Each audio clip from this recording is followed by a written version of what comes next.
सुविधा हमको मिले उनके लिए, और हमको एक मजदूर घोषित किया जाए। हमको जो डोमेस्टिक वर्कर्स है, हम घरों में काम करते हैं, लेकिन अभी तक हमको एक नौकर के जैसे ही हमको रखते हैं। हमारे बलबूते जो दूसरों के घरों में आप लोग काम करते हैं, भोजन बनाते हैं, साफ सफाई करते हैं, और आपके भरोसे अपना घर छोड़कर ऑफिसों में काम करने के लिए जाते हैं, स्कूलों में काम करने जाती है मैडम लोग, तो आप वापस आते समय इनको घर में कितना सुकून मिलता है आपके हाथ की मेहनत से। तो उनके हिसाब से मैडमों को भी समझना चाहिए, दूसरे सरकार के लोगों को भी जानना चाहिए कि जो ऑफिसों में काम होता है, हमारी महिलाएं जो दूसरों के घरों में काम करती है, मेहनत करती है, घरों को संभालती है, तभी मैडम लोग और ऑफिसर साहब लोग घरों में ऑफिसों में अच्छे से सुकून से काम कर सकते हैं। तो उस हिसाब से हमारा भी एक मजदूर का, हमको भी एक मजदूर घोषित करो, सही मुआवजा दो। हमको कम से कम एक दिन का 5,000 के हिसाब 500 के हिसाब से दो, तो हमारा 15,000 के 20,000 हमारा महीने का तनख्वाह मिले। हम एक ही घर में झाड़ू पोछा कपड़ा भोजन बनाने का काम कर सके। उनके लिए हमको सरकार से आज आवाज उठाने के लिए हम आपको एकत्रित किया है बड़ी संख्या में, कि आने वाले समय में सरकार हमारी आवाज को सुने, हमारे मांगों को पूरा करे। इसके लिए आपके बीच में से कोई महिला ऐसी आए और अपनी बात बताए तो अच्छा रहेगा। यही इसके लिए ही हमने आपको यहाँ एकत्रित किया है। जय हिंद, जय भारत।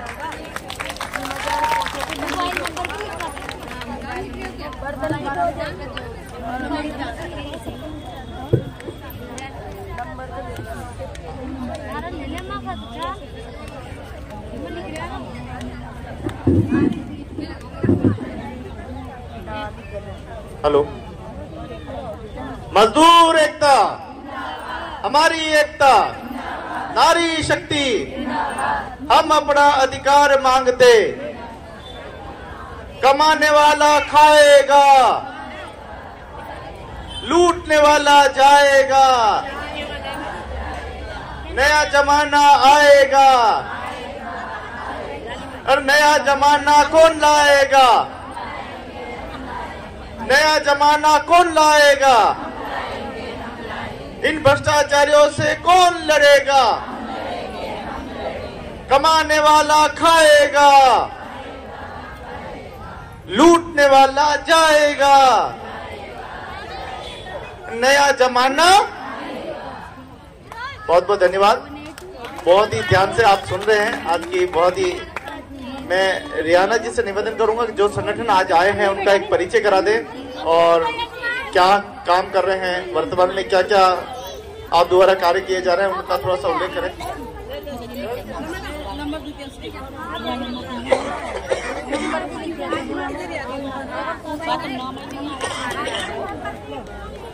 नंबर भी नहीं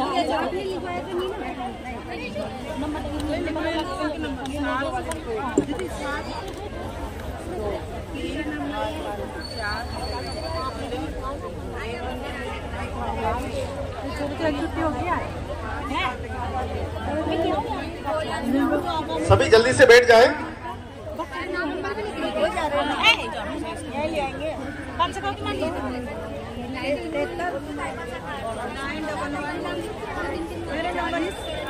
देखिए, अभी सिस्टर जी ने बताया था कि जिन नेताओं को हम भेजते हैं, वोट देके भेजते हैं, पार्लियामेंट में भेजते हैं, सदन में भेजते हैं, उन लोगों को अपील करते हैं कि हमारे समाज, हमारे जीवन में बदलाव कीजिए, हमारे समाज में, हमारे सामाजिक व्यवस्थाओं में बदलाव कीजिए। लेकिन वो हमारी बात नहीं करते। वहां जाकर अपनी बात करते हैं, अपनी तनख्वाह बढ़ा लेते हैं, अपने ऐशो आराम की चीजें, बढ़िया अच्छी जिंदगी उनकी चलती है, लेकिन हमारी जिंदगी वैसी की वैसी है।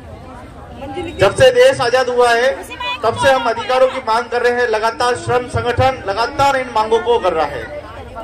भारत सरकार ऐसे ऐसे बिल कानून लेके आ जाती है जिसमें हमारे हित की बात नहीं कही जा सकती। घर में झाड़ू पोछा हमारे लोग करते हैं, कमठाना घर हमारे लोग बनाते हैं, साइकिल से लगाकर हवाई जहाज भी हमारे लोग बनाते हैं, मजदूर बनाता है। लेकिन उस मजदूर से ये नहीं पूछा जाता कि डेबरी कितने नंबर की लगाओगे, 10 नंबर की लगाओगे, 11 नंबर। जैसा मालिक डेबरी देता है वैसी डेबरी अपन को फिट करती है। हमें बिल्कुल हमारी बात को सुना नहीं जाता। कानून भी ऐसे बना दिए जाते हैं जो हमारी बात नहीं करते, मालिक की ज्यादा बात करते हैं। मालिक की ज्यादा उसमें बात है, हमारी बात तो बिल्कुल है ही नहीं। 44 कानून थे। कल ही अभी 4 दिन पहले जब हमारी सेमिनार हुई थी, राष्ट्रीय संगोष्ठी हुई थी, उसमें ये बात निकल के आई कि पिछली बार में श्रम कानून में 44 कानून थे और 44 कानून के अंतर्गत होते हुए, इतने मजबूत कानून होते हुए भी एक भी मकान मालिक, एक भी फैक्ट्री मालिक आज दिन तक जेल नहीं गया। तो फिर 4 कानून में कैसे जेल चला जाएगा? जाएगा क्या है? जहाँ 44 हमारे पास इतने बड़े बड़े लट पड़े थे, उससे भी नहीं मरा आदमी, तो क्या 4 से मर जाएगा? क्या नहीं मरेगा ना। तो यही बात हम करना चाहते हैं। निर्मल जी हमारे बीच में आए हैं, वो हमको बताएंगे कानून को लेकर क्या चल रहा है। निर्मल जी तब तक गाना छोटा सा आप आ जाए, कोई भी एक माता बहने आ जाए जो अपनी बात रखे, आपकी जो पीड़ा है उसको रखें, कैसे आप संघर्ष कर रहे हैं, क्या क्या आपकी समस्या आ रही है, क्या आपको राशन मिल रहा है, क्या आपको अगर विधवा है तो पेंशन मिल रही है, किस प्रकार की चुनौतियां है, काम के दौरान क्या हो रहा है, क्या आपकी सुरक्षा है नहीं है। कोई भी माता बहने कोई भी आ जाए और अपनी बात रख सकते हैं। निर्मल जी कह रहे हैं आप ज्यादा बात करेंगे तो ज्यादा अच्छा है, हम तो रोज ही बात करते हैं। अगर आप लोग अपनी मीटिंग के अंदर खुद बात रखेंगे तो ये ज्यादा और ज्यादा अच्छी मजबूती आएगी।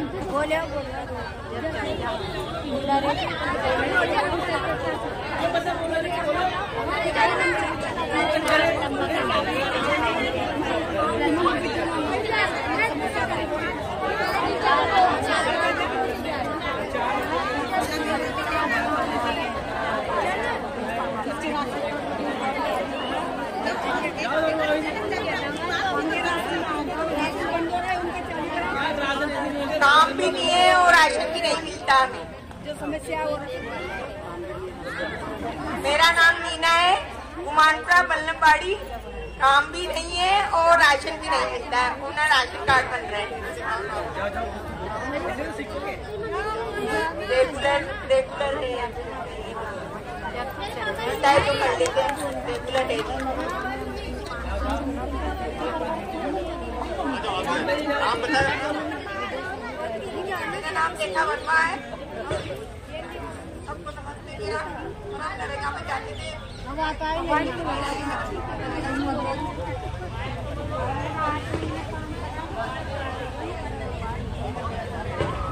मैं रेखा वर्मा, डीसीएमसी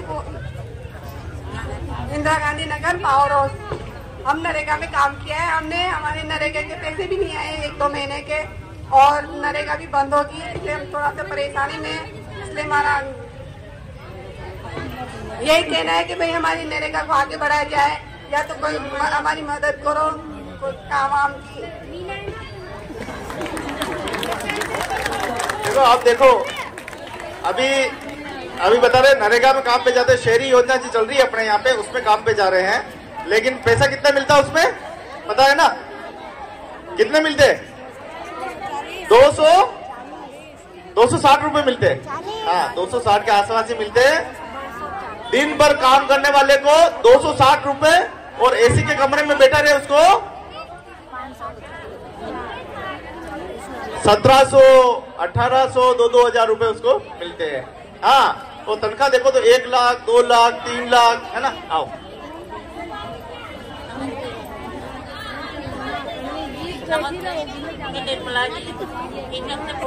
हमारे नरेगा में काम किया है, उसमें बहुत सी लेडीजें गई थी जो अपने घर में से मतलब छोटे छोटे बच्चों को छोड़ के, और उस टाइम पे बताया कि आपको अच्छी वो मिलेगी आमदनी, लेकिन कुछ भी नहीं मिला। जहाँ पे 30 हाजिरी होती है वहाँ 25 हाजिरी के पैसे भी नहीं मिले लेडीजों को, और अभी तक कुछ आ भी नहीं रहे।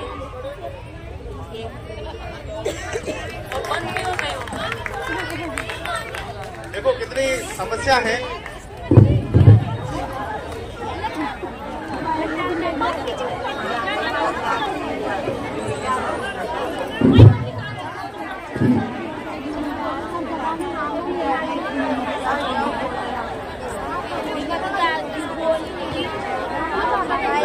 आपसे निवेदन है कि जो घरों में काम करती माता बहनें हैं, हालांकि आप कर रहे हैं पार्ट टाइम में, आप लोग शहरी योजना में कर रहे हैं, लेकिन जो घरों में काम करती है उनमें क्या क्या समस्या आ रही है, और उन समस्या के लिए सर हमारे बीच में आए हैं, तो वो यही नोट करना है कि क्या क्या समस्या आ रही है।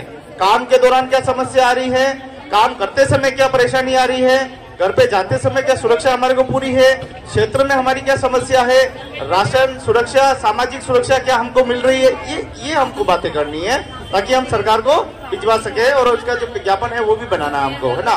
तो आप आ जाए, एक एक करके आके आ जाए, बात रखे, जो आपके घर की समस्या है, काम के दौरान समस्या है वो रखे।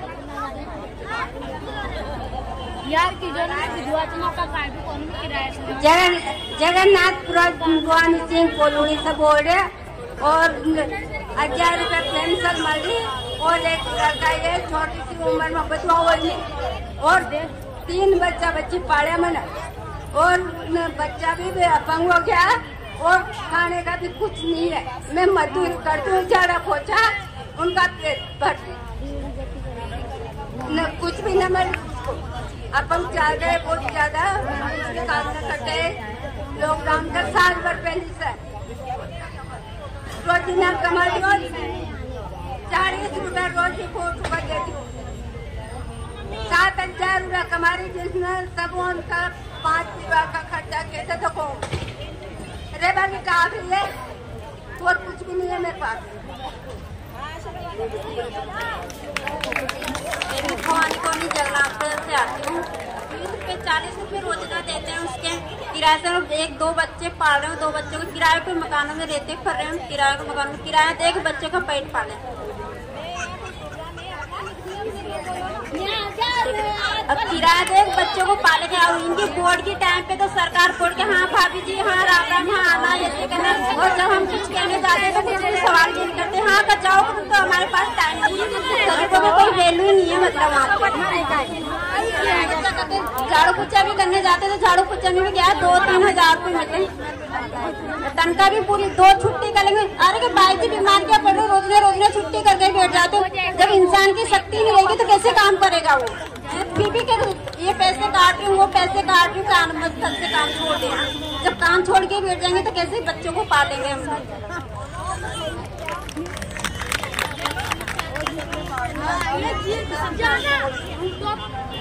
मैं भी जगन्नाथपुरा से बोल रही हूँ, मेरा पति भी विकलांग है, मैं भी झाड़ू पोछा करके अपना पेट भर रही हूँ, मेरे भी 2 लड़की हैं, हमें इधर चाहिए रोज 50 रुपए तो ऑटो किराए वाले को दो, क्या पढ़ रहा है, कुछ भी नहीं पढ़ रहा, रोज के 5-10 हजार रुपए से क्या काम, हमें भी कोई सुविधा दो। जय हिंद जय भारत।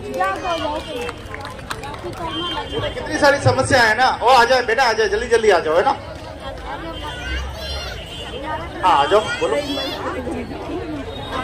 मैं प्रेम नगर पार्क से हूँ, ब्रजेश कुमारी राठौर और मेरे 2 बेटे हैं। मैं प्राइवेट स्कूल में काम करती हूँ, मुझे 5,000 तनख्वाह मिलती है, 5,300 रुपए और 2 छुट्टी भी नहीं देते, 1 ही छुट्टी देते हैं, फिर भी खाते हैं ना तो बड़ी मुश्किल से छुट्टी दी है। अभी भी मेरे को बड़ी मुश्किल से छुट्टी ली है, मैंने पढ़ ली है।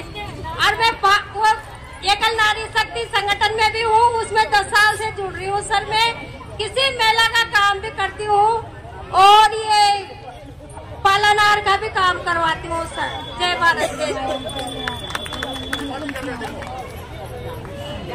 हेलो माताओं बहनों, मेरी भी बहुत बड़ी मजबूरी है, मेरे घर वाले विकलांग हैं, घर में मेरे कोई कमाने वाला नहीं है, ससुर है तो वो भी विकलांग है। पहले ऑटो चलाते थे लेकिन अचानक पता नहीं क्या हो गया, वो भी घर बैठ गए और मैं और मेरी सास है घर में। अब मेरा आदमी विकलांग हो गया तो मैं काम करने जाती हूँ हॉस्टलों में, मेरे 100 रुपये रोज की सैलरी पड़ती है। बच्चे मेरे 3 है, छोटे छोटे बच्चे हैं। अब ये सरकार मेरे लिए कुछ भी नहीं करती, अब आप बताओ मैं क्या करूँ। धन्यवाद। देखो बहन ने बताया कि इनके पति भी जो है वो भी विकलांग है, घर की पूरी जिम्मेदारी इनके ऊपर पड़ गई। मैंने बताया नहीं कि जो घरेलू कामकाज से जुड़े हुए जो माता बहने हैं वो ऐसे परिवार में, एक तो वो कच्ची बस्ती में रहते हैं, उनको सामाजिक सुरक्षा नहीं मिलती है, छोटी छोटी चीजों के लिए भी नेताजी के पीछे पीछे जाते हैं, दलाल से ठगी जाती है, ये बातें बहुत सारी हो रही है। तो आप ये भी बताएं कि आपने कहीं राशन कार्ड बनवाने के लिए अप्लाई किया है, आपको मिला कि नहीं मिला है, आपने कहीं नेताजी के पास गए हैं तो उन्होंने क्या कुछ कहा है, तो वो भी जरूर बताएं।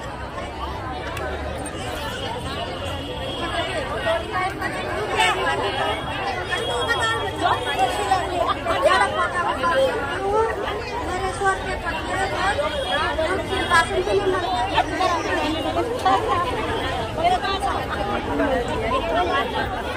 मेरा बच्चा मर गया था, काम करने के बाद महीने हो गए, 17 महीना बच्चे 10 तारीख से मेरी मम्मी है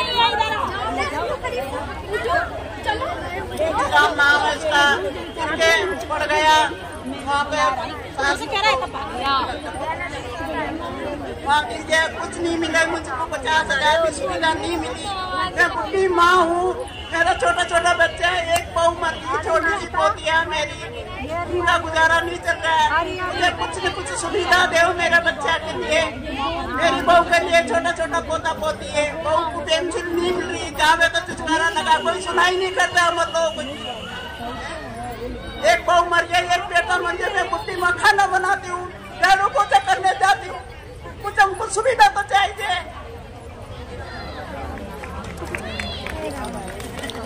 देखा कितनी बड़ी समस्या है। एक ही बेटा था, शहरी योजना में काम करता था और उसकी डेथ हो गई, अभी तक सरकार से कोई भी राहत नहीं मिली है। कितनी बड़ी दुर्भाग्य की बात है कि देखो घी में घी सब डाल रहे हैं, अधिकारी लूट पे लूट मचा रहे हैं, लेकिन हमारे जो मजदूर वर्ग है उन पर कोई ध्यान नहीं दिया जा रहा। न तो उनकी सामाजिक सुरक्षा पे ध्यान है, न उनके परिवार के विकास की ध्यान है, न शिक्षा न दीक्षा। खाली बातें करनी अच्छी लगती है, लेकिन धरातल पे देखो, स्थिति देखेंगे तो आप ये स्थिति मिलेगी और पूरे हिंदुस्तान की स्थिति यही है। ऐसा नहीं है कोटा है, आप उदयपुर में जाएंगे, भारत के किसी भी कोने में जाएंगे, ऐसी की ऐसी स्थिति घरेलू कामकाजी महिलाओं की, ऐसी उनके परिवार की स्थिति भी ऐसी है। कई पति विकलांग है, कई बच्चों में बीमारी है, कई स्वयं किसी न किसी बीमारी से ग्रस्त है या गरीबी के अभाव में वहाँ आके काम कर रहे हैं। तो ये बहुत बड़ी समस्या है। आप अपनी समस्याओं को रखें, एक एक करके जल्दी आ जाए।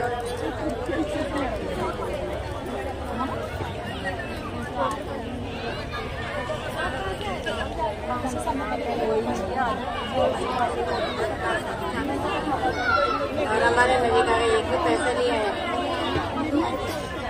इसे हम पहाड़ों से बोल रहे हैं। मेरा राशन भी चालू नहीं है, हम बेरोजगार है, हमारे नहीं है, हम खाना बनाते हैं, झाड़ू पोछा का काम करते हैं और हमारे नरेगा का पैसे भी एक भी नहीं है। तो हमारे बीच में नगर निगम से भी देखिए आप लोगों की समस्या सुनने के लिए आए हैं। एक बार जोरदार ताली बजा दें, अधिकारी महोदय आए हैं। बहुत बहुत धन्यवाद कि आज इस एक दिवसीय बैठक में आपने भाग लिया है। प्रवीण जी और रमेश जी के लिए जोरदार ताली बजा दें, नगर निगम से बता रहे हैं आप। बहुत बहुत धन्यवाद। मेरा नाम शांति बाई है, मैं इंदिरा गांधी नगर रहती हूँ और मैं ये कलनारी में कार्य करता हूँ। और ऐसा है तो मेरा भी करना है, जो विधवा होते हैं तो उनको 5 किलो गेहूँ मिलता है, तो उसका गेहूँ बढ़ाया जाओ कि उसकी बेटी आती है, बेटी के बच्चे आती हैं तो क्या खिलाएगी 5 किलो में? बेटे ने निकाल दी वो डोगरिया किराया से रह रही है वो है, तो उनकी पेंशन बढ़ाओ और उनको 15 किलो गेहूँ करो, उनका 15 किलो और उनकी लाइट कम करो, उसकी लाइट कम करो। हाँ, बेटे निकाल रहे हो, डोगरियों को किराए से रही 1000 की क्या होता है, अब 5 किलो गेहूँ मिलता है, उसका 15 किलो गेहूँ दो, बेटी आएगी तो क्या खिलाएगी बेटी के लिए। सबको नमस्कार, मेरा धन्यवाद।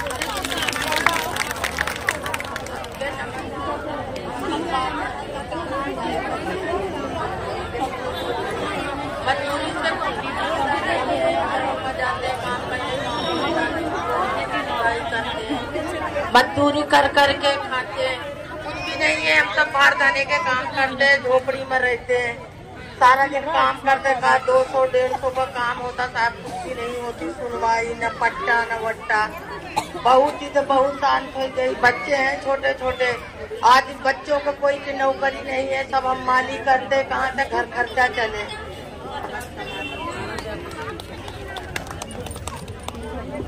मजदूर एकता, मजदूर एकता। आज हमारे बीच में नगर निगम से प्रवीण जी आए हैं और रमेश जी आए हैं और दिल्ली से हमारे निर्मल जी सर आए, जो मजदूरों के हक अधिकार के लिए कम से कम 15-20 साल से लड़ाई कर रहे हैं कि भाई हम मजदूरों को भी पूरा हक मिले और हमारी जो मजदूरी है उसका पूरा दाम मिले, उसके लिए। और उदयपुर से रेखा जी आई हैं, जो इसके अध्यक्ष हैं। कीर्ति सिस्टर जी आई है हमारी, टेनिसा सिस्टर आई है, वर्षा जी है उदयपुर से, और वर्षा जी चित्तौड़ से हैं। इसमें प्रियंका जी भी हैं जो जिला कार्यकर्ता है मजदूर किसान शक्ति संगठन से, और रेखा शर्मा जी हैं जो हमारे सहयोग किया उन्होंने बहुत आज इस मंच के लिए कि कितनी समस्याएं हैं मजदूरों के लिए, तो उन्होंने भी हमारा पूरा सहयोग करा है।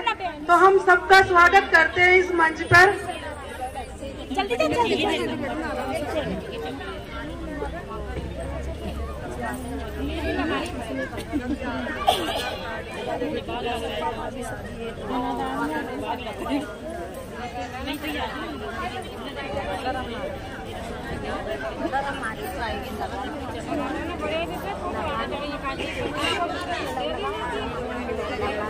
गोविंद जी, रमेश जी सर का स्वागत करेंगे।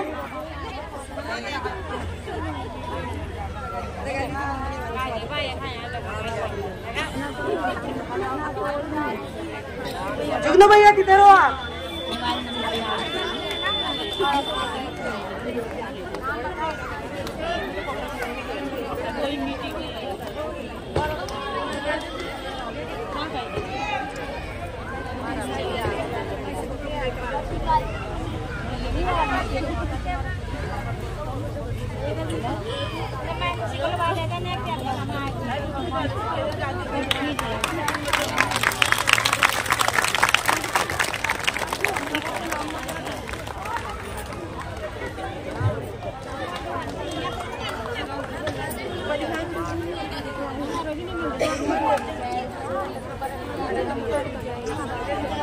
परवीन जी का स्वागत अब्दुल हमीद जी करेंगे।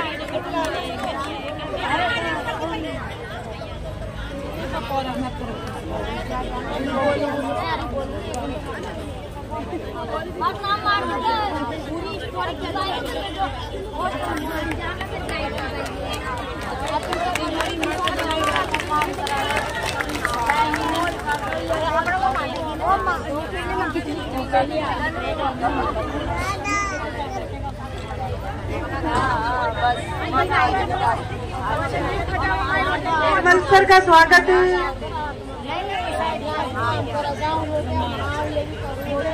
बबली जी करेंगे।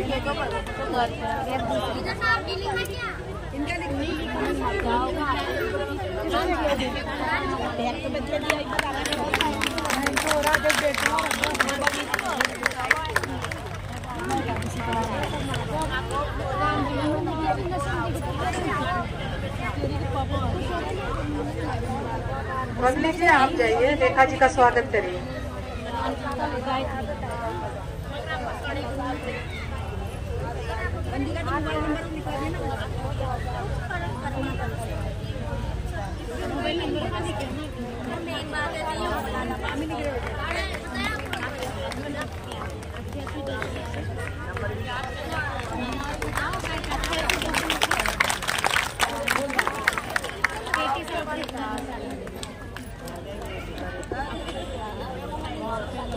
जुगनू भैया गोविंद जी का स्वागत करेंगे।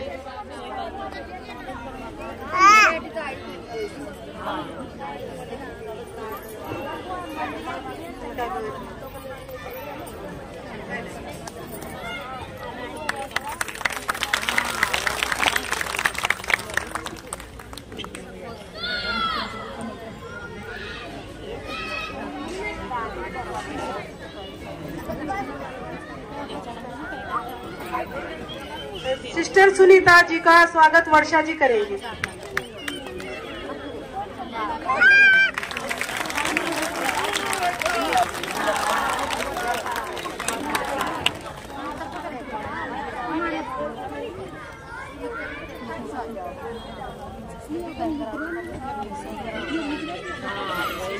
प्रियंका का स्वागत ममता जी करेंगी।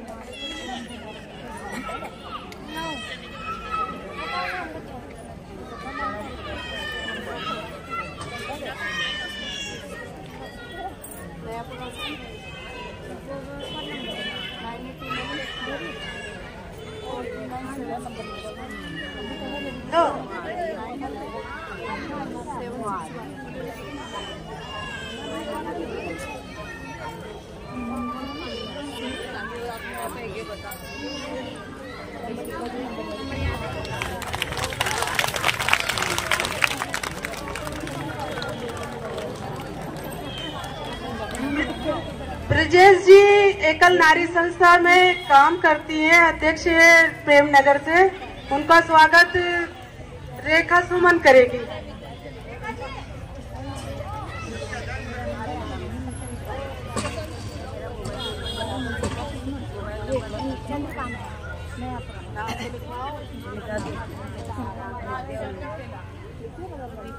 राजू भाई वो मेरे आता मेरा मोबाइल नंबर ये याद है।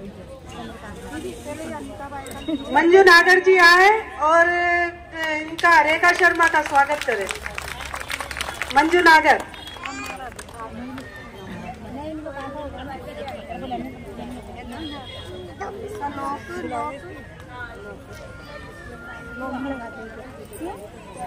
मंजू जी आपने बुलाया मैंने।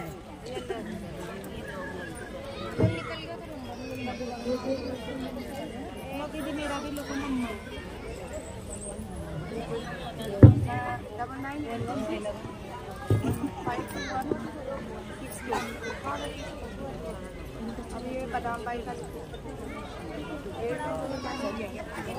अतिथियों के लिए ताली बजा दे जोर से, है ना। मैं सिस्टर से निवेदन करूंगा कि आज के कार्यक्रम के बारे में सिस्टर कीर्ति जी आए और अतिथियों को वेलकम करते हुए अपने यूनियन के बारे में अभी तक क्या हुआ है और किन बात को लेकर आज ये बैठक की जा रही है उसके संक्षेप में आप सिस्टर कीर्ति जी आके बात बताएं सभी अतिथियों के सामने। एक बार जोरदार ताली बजा दें सभी की।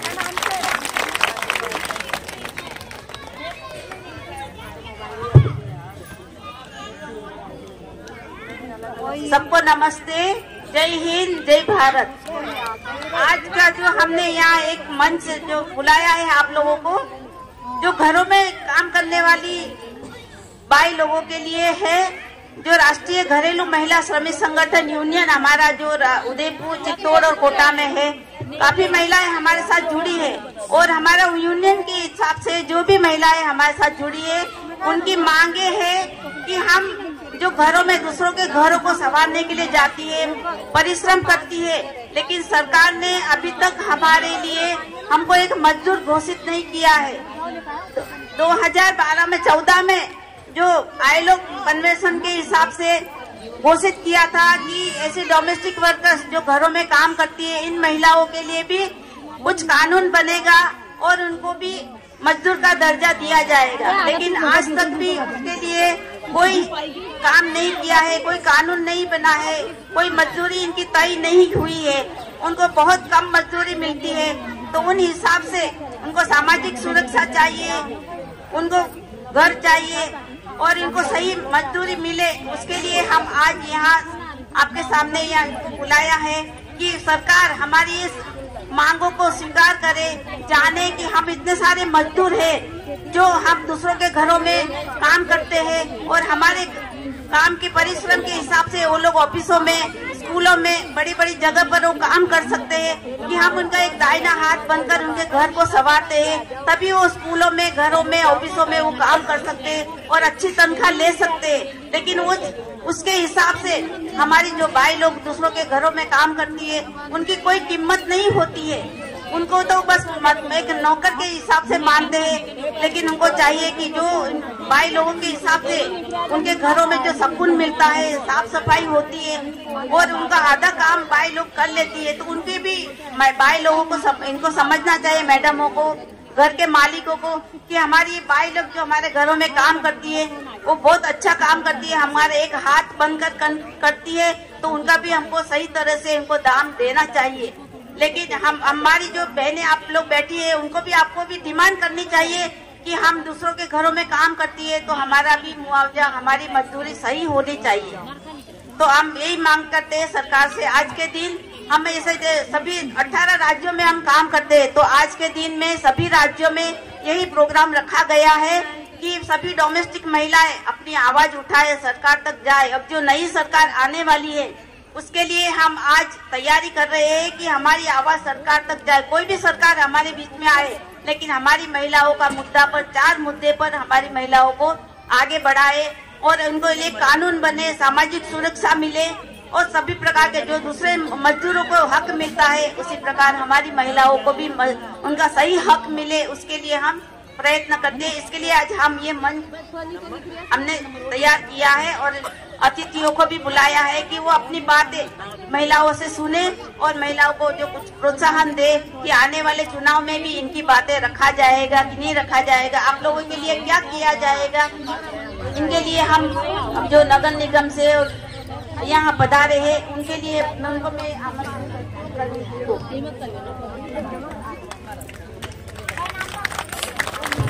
बहुत बहुत धन्यवाद सिस्टर कीर्ति जी।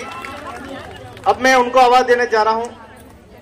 एक बार आप बोल रहे हैं ना, ज्यादा अच्छा रहेगा। एक बार मैं निर्मल जी को बुलाना चाहूंगा कि आप जरूर बताएं कि दिल्ली में क्या चल रहा है, उत्तर प्रदेश में क्या चल रहा है और देश के कोने कोने में जो महिलाएं हैं, घरेलू कामकाजी महिलाएं हैं, उनकी स्थिति कैसी है, उनके परिवारों में शिक्षा का स्तर कैसा है। उन बातों के लिए पहले निर्मल जी से हम बात सुनेंगे, क्योंकि आप दिल्ली में रहते हैं, आप किसान, मजदूर और तमाम जितने भी मजदूर यूनियन हैं उन सब की बात करते हैं। तो मैं एक बार आपका वेलकम करूंगा कि अतिथियों को ये भी परिचय कराएं कि देश में चल क्या रहा है, इन कानूनों को लेके क्या चल रहा है, इन कानूनों की कितनी पैरवी हो रही है और जो 44 कानून हटाकर जो 4 कोड लाए जा रहे हैं उनमें क्या बात हमारी हो रही है, क्या आपकी बात की जा रही है, नहीं की जा रही। देश के तमाम जितने भी मजदूर महिलाएं रहती है, जहाँ घरेलू कामकाज से परिवार, उनकी बस्तियों को क्यों उजाड़ा जा रहा है, ये तमाम सवाल की बातें हैं जो निर्मल जी हमारे बीच में लेके आए हैं। जो देश की राजधानी दिल्ली में आप रहते हैं, ट्रेड यूनियन के साथ जुड़े हैं, वर्किंग पीपल चार्टर संगठन एक बहुत बड़ा नेटवर्क है, उसमें कितनी यूनियन समावेश हुए एक बड़ा संगठन बना है और पूरे भारत लेवल पे ये काम करता है, केंद्र लेवल पर। तो निर्मल जी को मैं आवाज देता हूं कि एक आवाज के साथ मजदूर एकता। धन्यवाद। मंजू जी इधर मंच पर आइए आप, मंजू नागर। और कैलाश जी आई है मजदूर किसान शक्ति संगठन से, जो SC/ST माइनॉरिटी के जो वकील रहते हैं उनके लिए काम करती है, उनकी जगह जगह मीटिंग करती है, उनको क्या क्या समस्याएं आती है उनके बारे में वह समस्याओं के साथ डिस्कस करते हैं, फिर आगे पहुंचाते हैं कि भाई इनको ये समस्याएं आती है।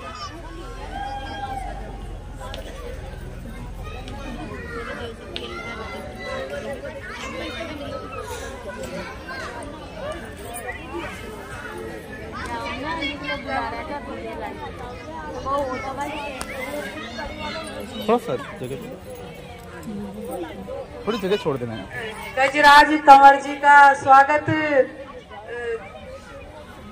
मीना जी करेंगी।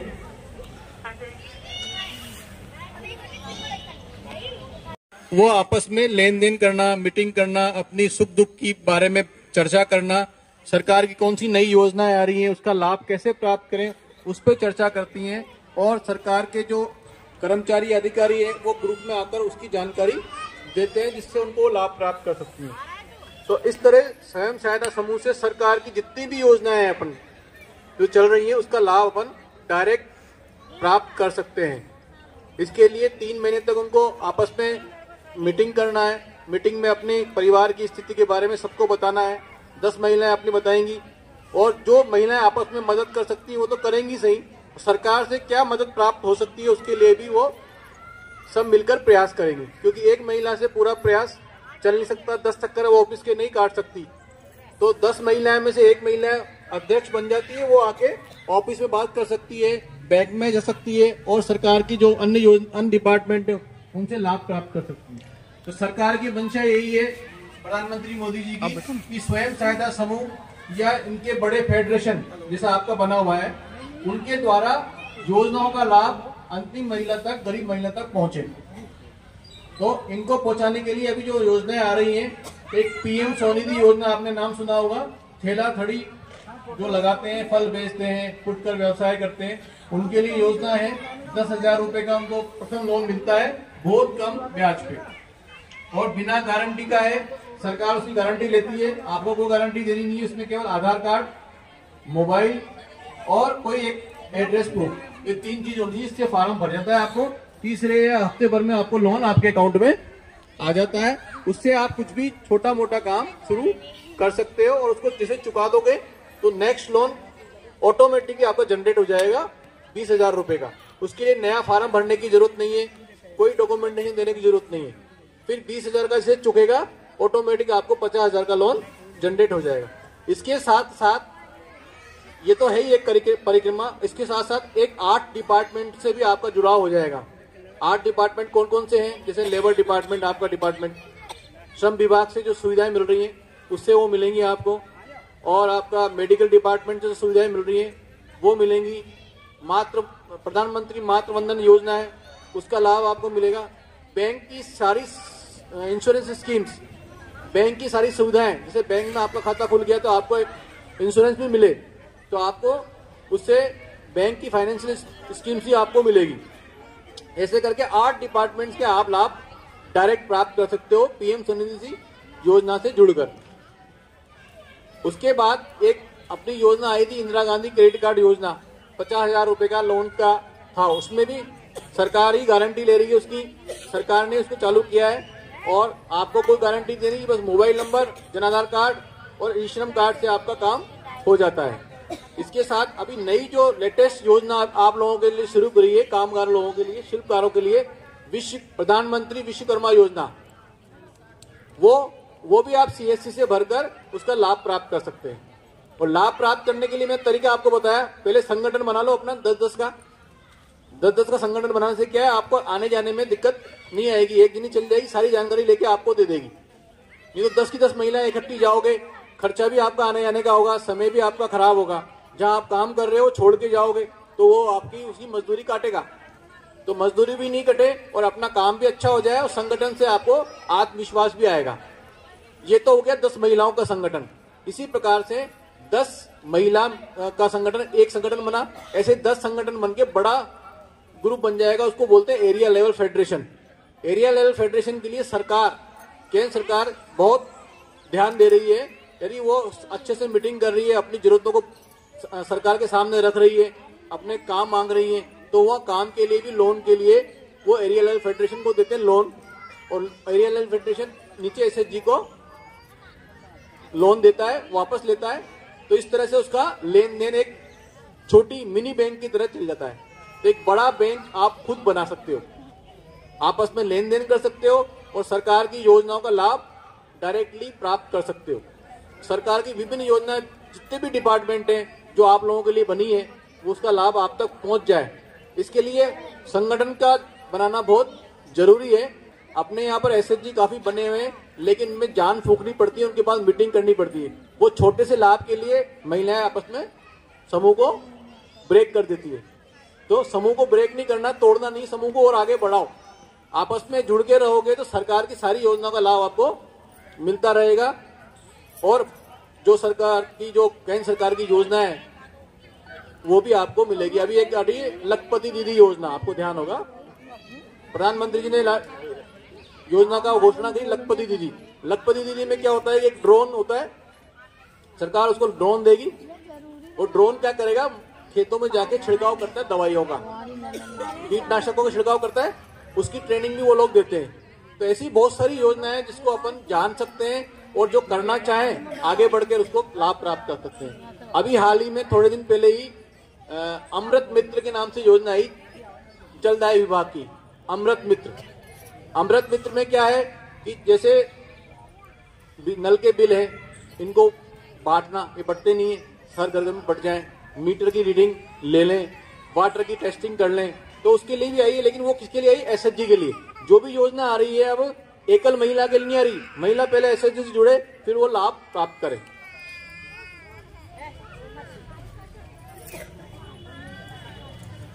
वो विश्वकर्मा योजना बताई ना आपको, मशीन बांटने का नहीं, वो लोन मिलेगा आपको, वो लोन ले, फार्म भरो, लोन ले। विश्वकर्मा योजना है प्रधानमंत्री जी की तरफ से, वो जिला उद्योग केंद्र की योजना है। वो आप किसी भी ई मित्र से आप फार्म भर सकते हो और उसका लाभ प्राप्त कर सकते हो। वो पहले 15,000 या 20,000 मिलेगा, फिर आपको 1 लाख का लोन मिलेगा, फिर आपको 2 लाख का मिलेगा। जैसे जैसे आपको जरूरत हो वैसे वैसे आप लोन ले सकते हो। टूल किट के लिए 15,000 रुपये बताया ना, वो टूल किट में मशीन भी आ गई आपकी।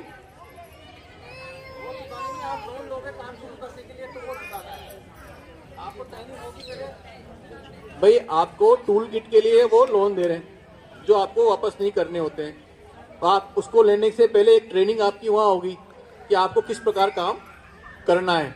काम करने की ट्रेनिंग इसलिए दी जाती है, मान लो आप लोन ले लिया 1 लाख रुपए का, यदि अपन काम नहीं करेंगे तो अपन इनकम नहीं कर पाएंगे, इनकम नहीं कर पाएंगे तो चुका भी नहीं पाएंगे, है ना।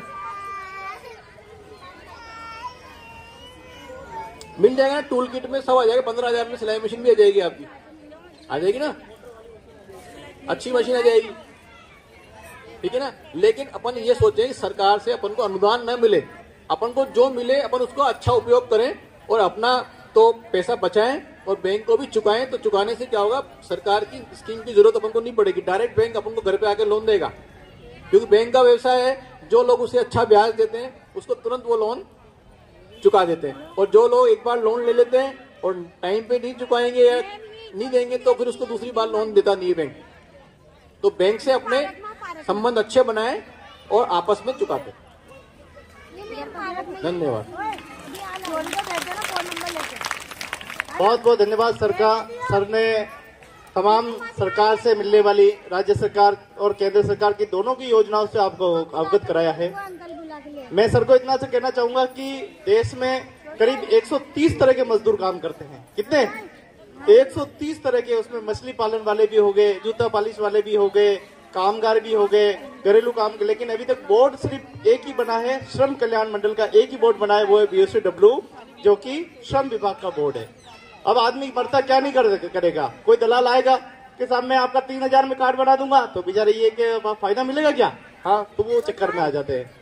अधिकतम ये जितने भी परिवार बैठे हैं, आप देखा होगा कि सारे परिवार घरेलू काम जितने भी करती, जो महिलाएं घरों में काम करती, वो परिवार पलायन करके आते हैं, गाँव से शहर में आते हैं, दूसरे शहरों से दूसरे शहरों में जाते हैं। ऐसे में इनके पास न तो डॉक्यूमेंट पूरे होते हैं, न नाम का शुद्धिकरण होता है, इसलिए भी इनको योजनाओं का लाभ नहीं मिलता है। SHG ग्रुप बहुत अच्छा है, सबको जुड़ना चाहिए, इसमें अपना आवेदन करना चाहिए। अगर आपको लगता है आप में क्षमता है कि मैं सिलाई का काम कर सकती हूँ तो आप लोन लीजिए, आपको थड़ी लगाने का है तो आप थड़ी लगाने का लोन लीजिए। मतलब संबल बनाने के लिए सरकार भी प्रयास कर रही है, लेकिन हमारा मेन मुद्दा यह है कि घरेलू कामकाजी महिलाओं के लिए कल्याण मंडल की स्थापना हो। हम ये मांग कर रहे हैं, और आप जानते हैं कि नेक्स्ट लोकसभा चुनाव आने वाला है, और अगर सदन में ये कानून अगर पास होता है, क्योंकि राजस्थान सरकार ने तो इसको कर दिया, केंद्र सरकार ने भी दे दिया कि सारी मजदूर महिलाएं जितनी भी घरों में काम करती वो भी श्रमिक है, लेकिन खाली डब्बा दिया, उसमें कुछ योजनाएं नहीं दी अभी तक। तो वो योजनाएं जल्दी निर्माण हो जाए, उसमें आप सभी सज्जनों की अच्छी भागीदारी रहे, पॉलिटिकल प्रेशर रहे उसके ऊपर।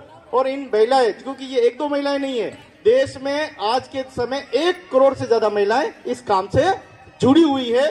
तहसील से लगाकर ब्लॉक लेवल पर भी ये काम करती है। ये महिलाएं अपरिचित है किसी भी योजना, क्योंकि ये घरों में जाती है, इनका सुबह 7 बजे का टाइम होता है और रात को ये आती है 8 बजे, यानी ये योजनाओं से भी कटी हुई है। उनका परिवार जो है आप जानते हैं किस स्थिति में रहता है, कच्ची बस्तियों में रहता है, दुर्गंध वाली बस्तियां होती है, हमेशा उनके आपसी झगड़े भी इनके होते रहते हैं, पति का अक्सर शराब पीना, इनके लिए घर के अंदर कलेश पैदा करना, तो ये मानसिक रूप से भी एक बहुत ही इनकी प्रताड़ना होती है।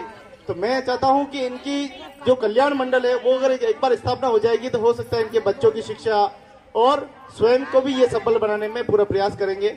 और ये अच्छा है, सरकार की स्कीम के तहत अगर आपको लगता है कि मैं ये काम कर सकता हूँ तो आपको जरूर लोन लेकर अपने जीवन को बेहतर बनाना चाहिए। इसमें हम लोग सहमत हैं। बहुत बहुत धन्यवाद सर का, एक बार जोरदार तालियों से अभिनंदन करें। नेक्स्ट नहीं हो गया सबका नाम। 1-2 वचन रवि जी भाई साहब बता रहे हैं नगर निगम से। आपसे भी निवेदन करूंगा कि आप भी इन महिलाओं को 2 बातें बताएं। सम्मानित मंच, उपस्थित ये ना भाभी जी, नगर निगम की जो भी योजना है, हमारे प्रबंधक महोदय ने आपको मोबाइल नंबर बताऊं? आप अपने संघर्ष के लिए यहाँ उपस्थित हुए हैं, हमें कई सफलता मिलती है। आपके मैं उज्जवल भविष्य की कामना करता हूँ।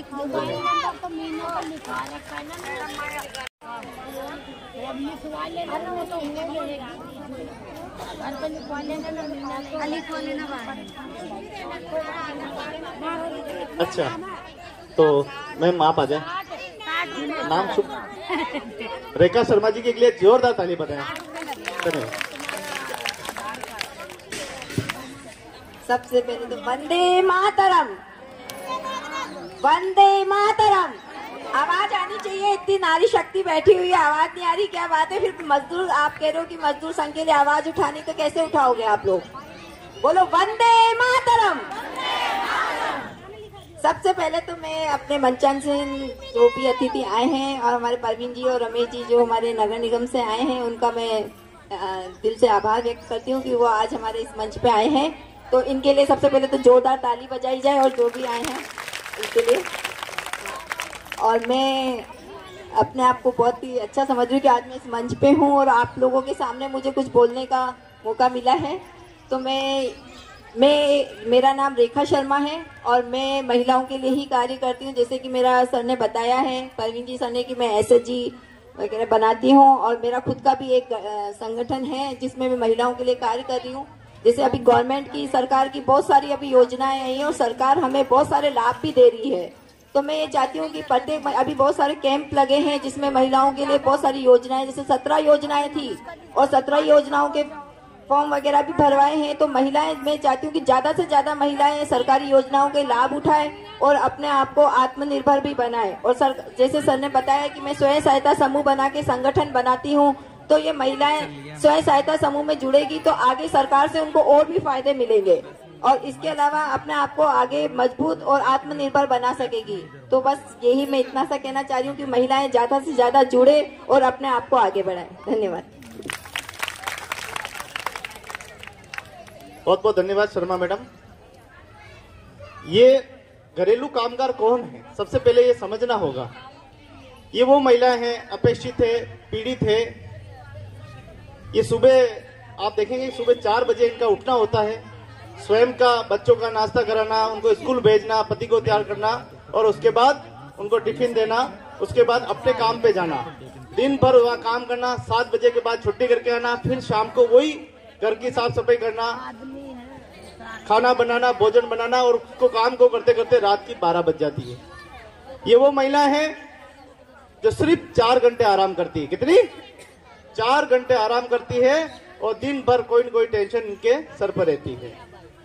पति का शराबी होना, बच्चों का अशिक्षित होना, बच्चों का आपराधिक प्रवृत्ति जो होती है वो भी ज्यादा वहाँ कच्ची बस्ती क्षेत्रों में पाई जाती है।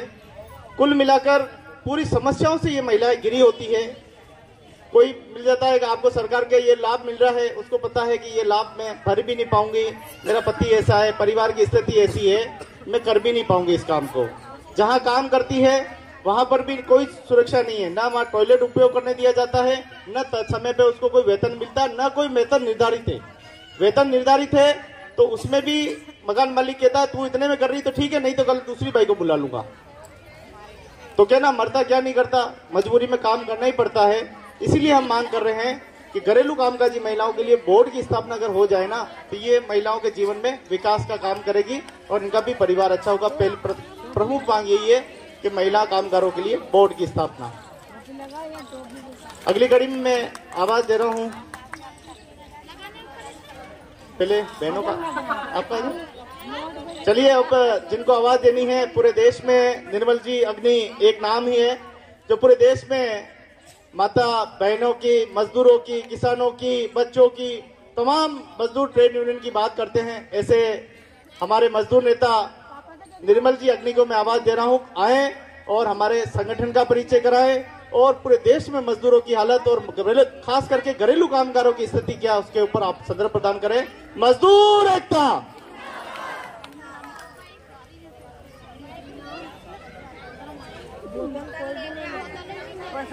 खाली हाथ आए, अरे हम तो सोचा जल्दी आ जाएंगे। आज राजस्थान कोटा में और विशेष रूप से बैठी हुई तमाम इस देश की मेहनतकश हमारी बहनें, माताएं, और आज आपके इस कार्यक्रम में मंच की शोभा बढ़ाने वाले हमारे तमाम साथी जो यहाँ मंचासीन हैं। एक एक साथी का मैं नाम तो नहीं लूंगा, पर उससे पहले हम काम की बात करें कि आखिर हम यहाँ आज आए हैं, क्या कोई कार्यक्रम करके हम यहाँ से चले जाएं? आए क्यों हैं, क्या चाहते हैं। और यहाँ जितनी बहनें बैठी हुई है सबके पास ऐसा पीला कलर का आपको ये दिया है सिर पे लगाने के लिए। जिसके पास नहीं है वो मेरे से ले सकता है, मेरे पास बहुत सारे रखे हैं। तो सब अपने अपने सिर पे लगाए। मैंने भी रखा है, गर्मी लग रहा है पर उतारा नहीं है। खाना बनाते हैं तो गर्मी कैसी तेज लगती है? हाँ, तो अभी आप सब लोग अपने अपने सिर पे लगाएंगे और दोनों हाथ, जिसके 2 हाथ सबके पास है, दोनों हाथ एक बार ऊपर करेंगे और आपको बोलना है पूरी करो, पूरी करो।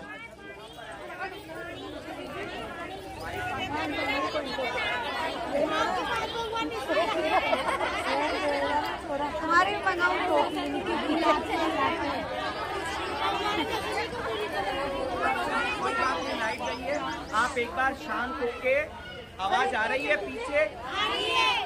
तो अगर आप बातें करेंगे तो आवाज नहीं आएगी। जब तक लाइट नहीं आती है आप सब लोगों को पानी मंगवा।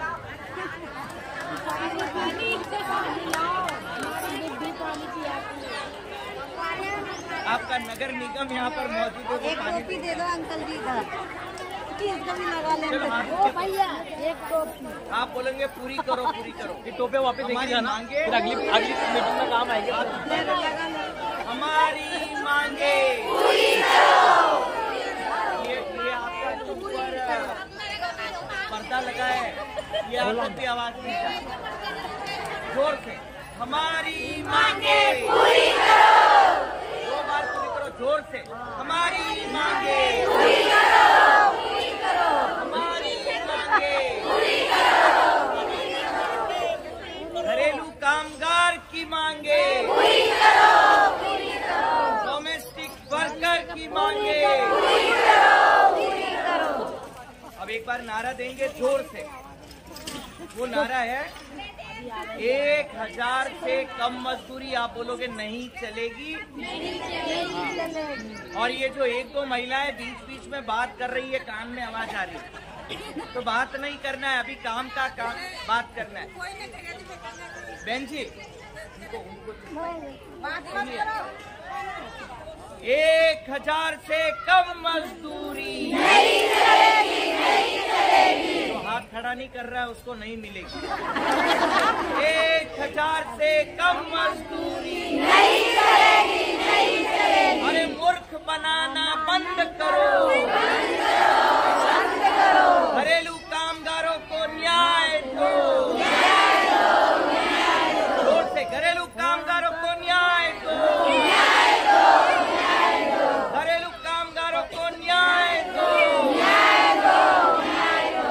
1000 से कम मजदूरी नहीं चलेगी, नहीं चलेगी। अरे 1000 से कम मजदूरी नहीं चलेगी, नहीं चलेगी। 1000 रुपया एक दिन की मजदूरी की बात हो रही है। कितने दिन की?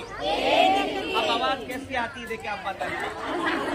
30,000 से कम मजदूरी नहीं चलेगी, नहीं चलेगी। अरे 30,000 से कम मजदूरी नहीं चलेगी, नहीं चलेगी। अभी मेरा इतना सा कहना है कि माइक खराब है, मैं आपको कुछ कहना चाह रहा हूँ।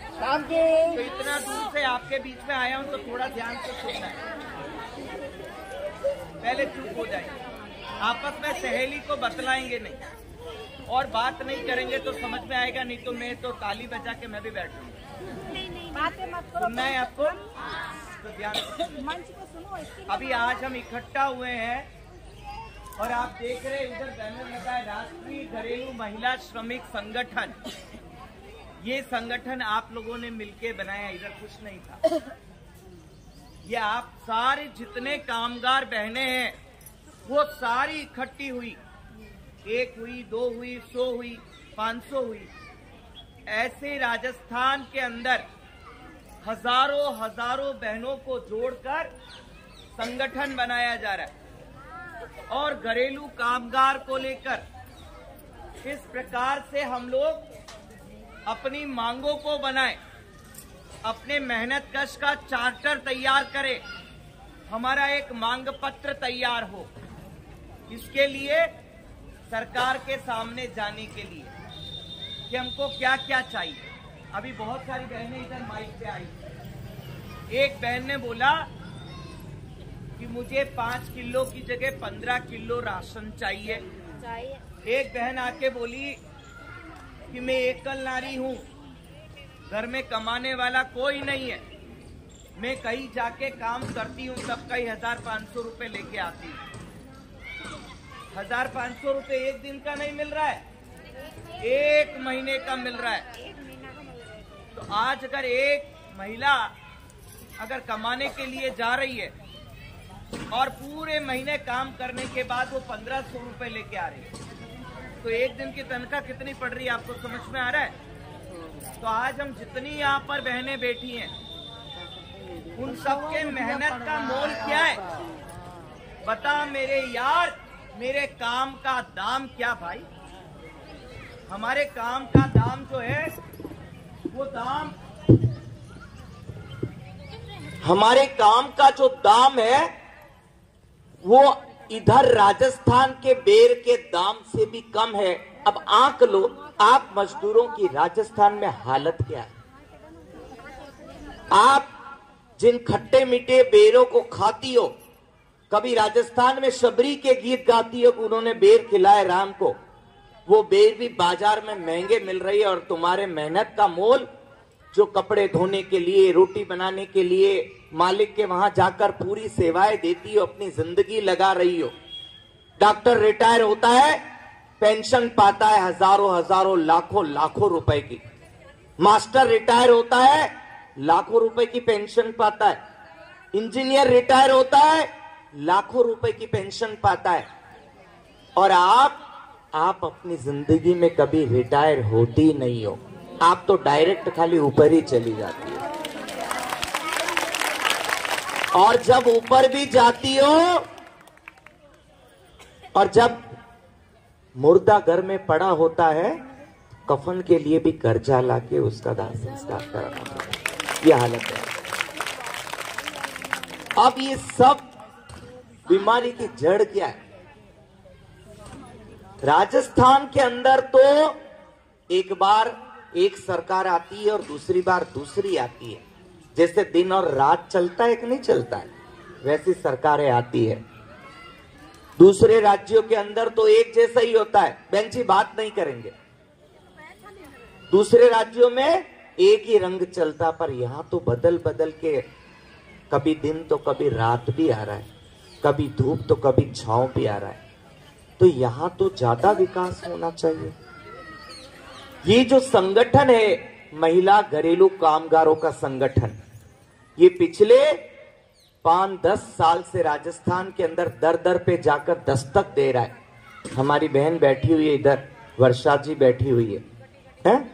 हमारी और जो बहन आई है सुनीता जी इधर बैठी हुई है, प्रियंका जी बैठी हुई है, कैलाश जी बैठी, बहुत सारी बहनें वो जाती हैं महिलाओं के बीच में। और कौन सी महिलाओं के बीच में? उन महिलाओं के बीच में जिनको बाई के नाम पे गाली दिया जाता है। ये बाई, ये बाई अपने घर में वो जो बाई बोलते हैं ना बूढ़े बुजुर्ग को, वो वाली बाई नहीं है, यहाँ तो नौकर वाली बाई का बात बोलते। ये लड़ाई सबसे पहले हमारे इज्जत और सम्मान की लड़ाई हम लड़ेंगे। तनख्वाह से भी पहली लड़ाई हमारे इज्जत और सम्मान की लड़ाई है कि हमको अपना सबसे पहले सम्मान चाहिए। सबसे पहले सम्मान कैसे मिले? यूनियन इस लड़ाई को लड़ रहा है। ये बाई, नौकरानी और काम वाली कहना बंद करो, हमको घरेलू कामगार बोलकर इज्जत और सम्मान का पहला दर्जा दो। ये पहली मांग हमारी है। ये यूनियन की जितनी बहनें बैठी हैं, ये सारे सबको जब जोड़ती है तो क्या बोलती है? सबसे पहली लड़ाई आज से ये धब्बा जो हमारे मुंह पे लगा है, बाई, काम वाली, नौकरानी, अभी आएगी, ये नहीं चाहिए। जैसे मैं अभी इधर अनीता जी को और इनको बोलता हूं मैडम और बहन जी, ऐसे हमें भी सम्मान का नाम चाहिए। ये यूनियन पहली मांग न केवल राजस्थान में बल्कि राष्ट्रीय स्तर पर भारत के अंदर सरकार के सामने उठा रहा है कि हमको इज्जत और सम्मान पहला हमारी मांग है, उसकी पूर्ति करो और वो पूरी करो। उसमें भी सरकार को तो पसीना आ रहा है, जैसे कोई नोट खर्च करना पड़ रहा है। इज्जत के 2 बोल बोलने के लिए क्या नोट लगते हैं? तो सरकार क्यों इस प्रकार की बहानेबाजी कर रही है? अरे इज्जत और सम्मान तो मुफ्त में बांट दो, ये तो सरकार का खजाना भरा हुआ इज्जत सम्मान से, बांटो सबको। दूसरी मांग, हम सारे लोग काम करते हैं, क्यों करने जाते हैं काम? काम करने के लिए जाते हैं हम इस देश की सेवा करें। डॉक्टर बोलता है, डॉक्टर क्या बोलता है? डॉक्टर बोलता है कि हम इस देश की सेवा कर रहे हैं, और हर महीने 1-1 लाख 2-2 लाख 5-5 लाख तनख्वाह उठा लेता है। मास्टर भी ऐसे ही बोलते हैं कि हम देश की सेवा कर रहे हैं, और वो भी लाखों रुपए उठा लेंगे। पर क्या हमारी घरेलू कामगार खाना बनाकर, कपड़े धोकर, उनके घर की साफ सफाई कर करके, उनके बच्चों को स्कूल तक पहुंचाकर, क्या इस देश के उन तमाम लोगों की सेवा नहीं कर रही है जिनसे देश जिंदा और देश चलता है? तो सबसे बड़ी सेवा तो हमारी है। तो जिस दिन हम सारी हड़ताल पे बैठ जाएंगी, इनके सारे के सारे पेट के अंदर जितनी हड्डियां और आंत है वो बोलने लग जाएगी, है ना? तो हमारी जो दूसरी मांग है, सबसे बड़ी मांग है, हमको अपनी मजदूरी का जो मोल है वो बंद करो। ये महीने का 1000, हमको एक दिन की दिहाड़ी 1000 रुपया चाहिए। हम 8 घंटे काम करने के लिए तैयार हैं। अगर एक औरत काम करने के लिए जाती है, वो 4 घंटा कहीं काम करती तो उसका तो पूरा दिन खराब हो गया। फिर वो किसी ऑफिस में काम करने थोड़ी जा सकती है, किसी स्कूल में जाके वहां पर साफ सफाई का काम थोड़ी कर सकती है। इसलिए हमारी मांग है, चाहे तुम कितने भी घंटे काम कर रहे हो, जब मास्टर 4 घंटे अपनी हाजिरी लगा के जा सकता है, तो हम लोगों के साथ ये भेदभाव, ये अन्याय, ये गैर बराबरी क्यों की जा रही है? अब हम लोगों को भी 1000 रुपया दिहाड़ी 8 घंटे की रोज के हिसाब से 30,000 रुपया 1 महीने का वेतन तनख्वाह हमारी भी बांध दो। ये हमारी दूसरी मांग है। अब हमारी तीसरी मांग, जो आज हम यहाँ तीसरी मांग हम कह रहे हैं कि कैसे सुई के साथ धागा रखती हो। सबके घर में सुई है कि नहीं है? हाँ, एक दर्जी से जाके पूछो, वो कितनी आशा लेके एक एक टांका लगाता है और कपड़ा तैयार करके उसकी एवज में 100 रुपए, 150 रुपए, 50 रुपए लेता। ऐसे हम भी अपना एक टका टका टुकड़े टुकड़े का काम जोड़ती हैं और पूरे घर को पूरा भवन और सुंदर बना देती हैं। और इतना सुंदर बनाती हैं कि उनके जो मेहमान आते हैं वो कहते हैं, वाह तुम्हारा घर तो बड़ा अच्छा है। वो घर आपकी वजह से अच्छा है। पर क्या हम लोगों को काम के साथ में, तनख्वाह के साथ में क्या सामाजिक सुरक्षा मिल रही है? क्या सुई के साथ में धागा है तो हमारी तनख्वाह के साथ में वो सामाजिक सुरक्षा कहां पर है?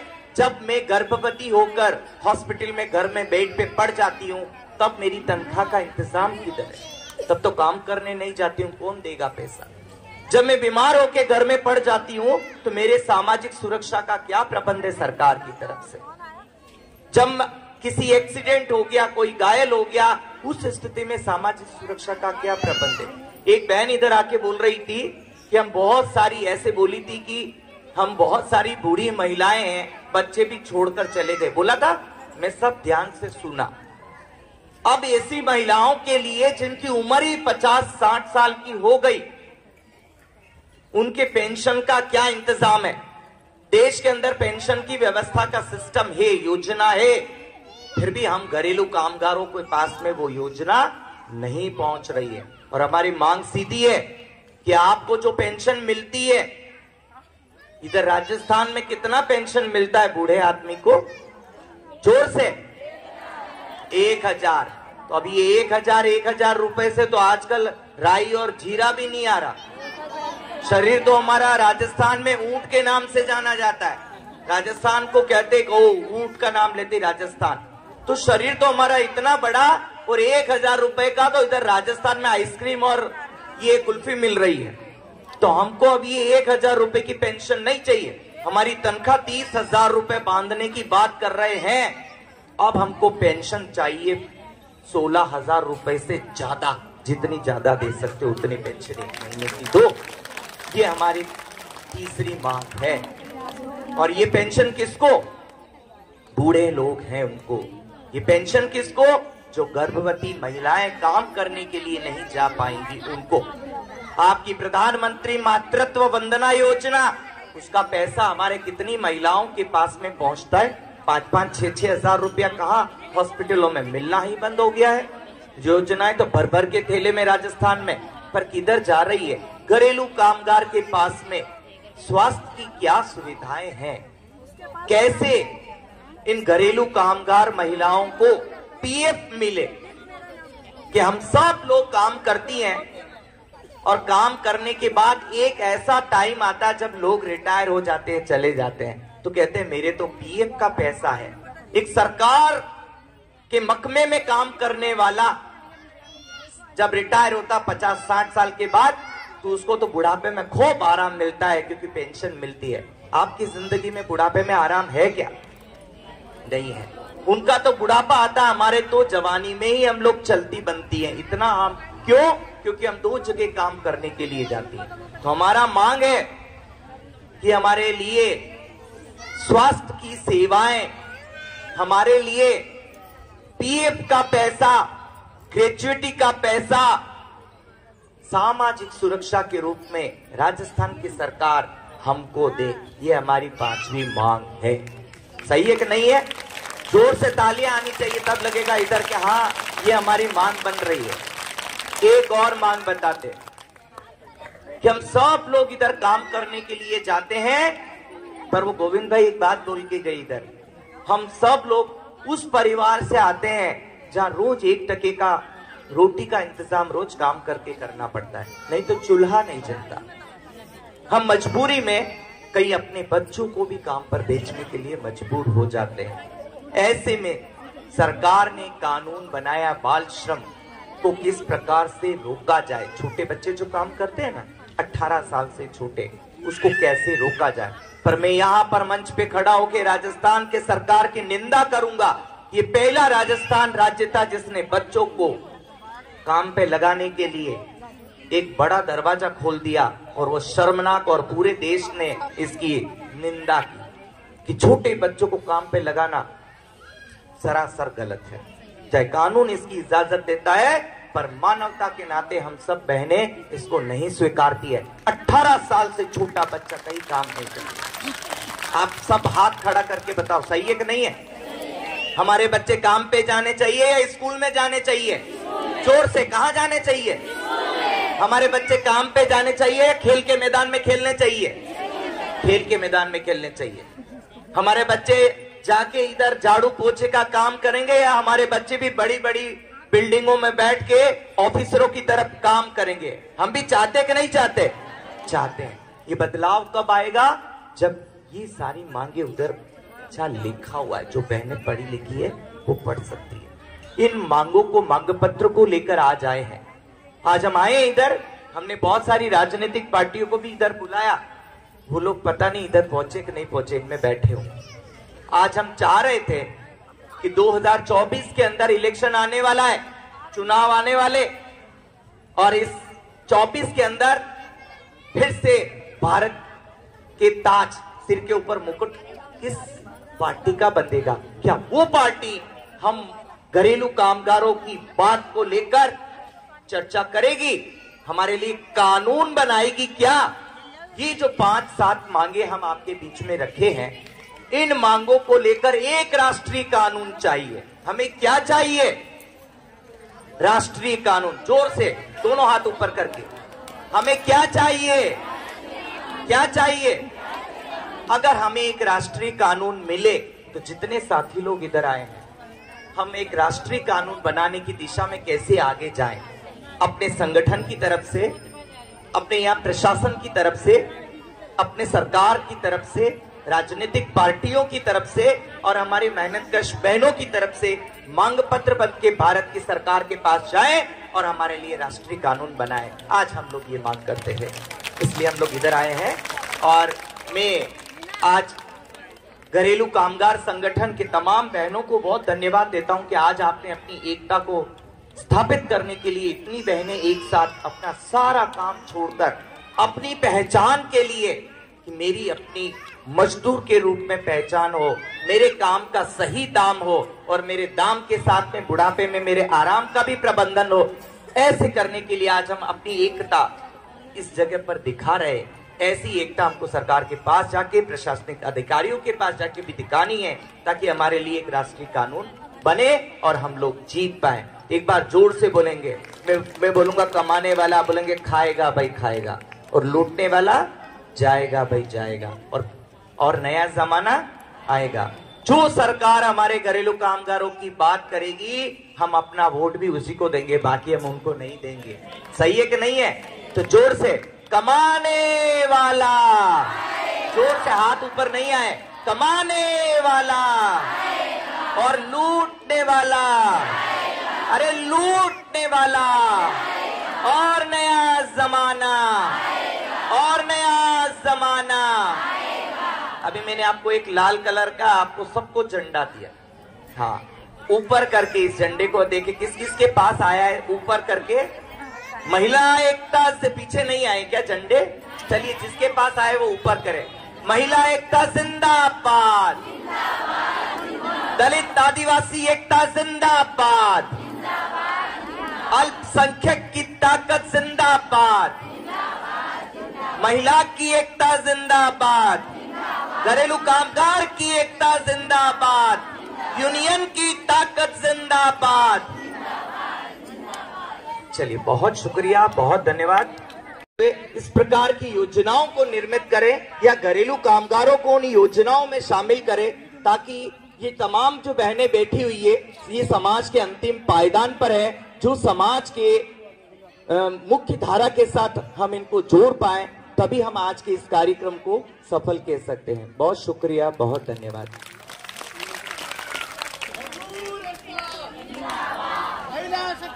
जिंदाबाद, जिंदाबाद।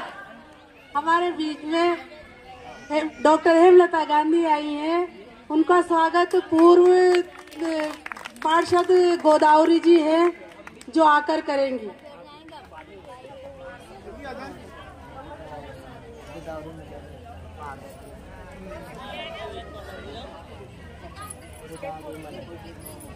थोड़ा जल्दी आ जाए।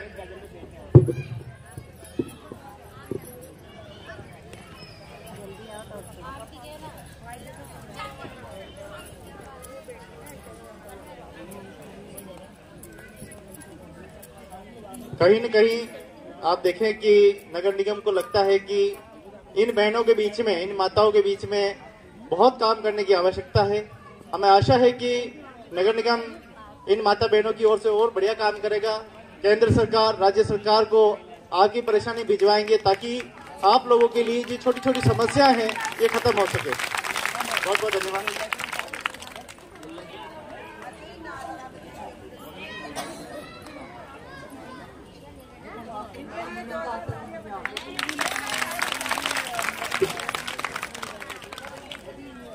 इसी कड़ी में मैं डॉक्टर हेमलता जी से निवेदन करूंगा कि आप आएं और अपना संदर्भ प्रदान करें। डॉक्टर हेमलता जी, नगर निगम।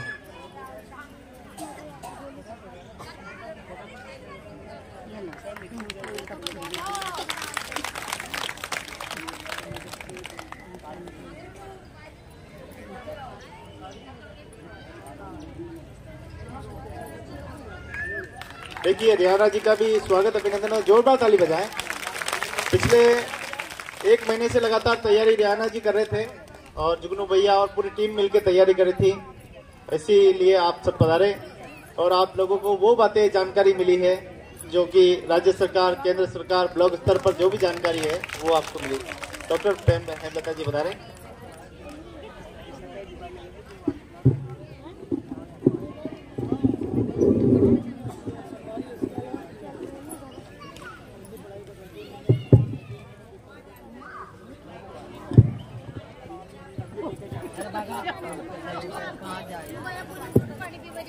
सभी को नमस्कार। कैसी है सब? कैसी है? बहुत परेशानी है। बढ़िया। कैसी है? ठीक है? कुछ भी नहीं है बढ़िया। बोलो जोर से। All is well. नहीं है बढ़िया। कमाते हैं, रोटी नहीं मिलती, सब्जी मिली तो ठीक नहीं है। चलिए ठीक कर देते हैं अभी। इसी के लिए ठीक है ना, अभी ठीक कर देते। मंच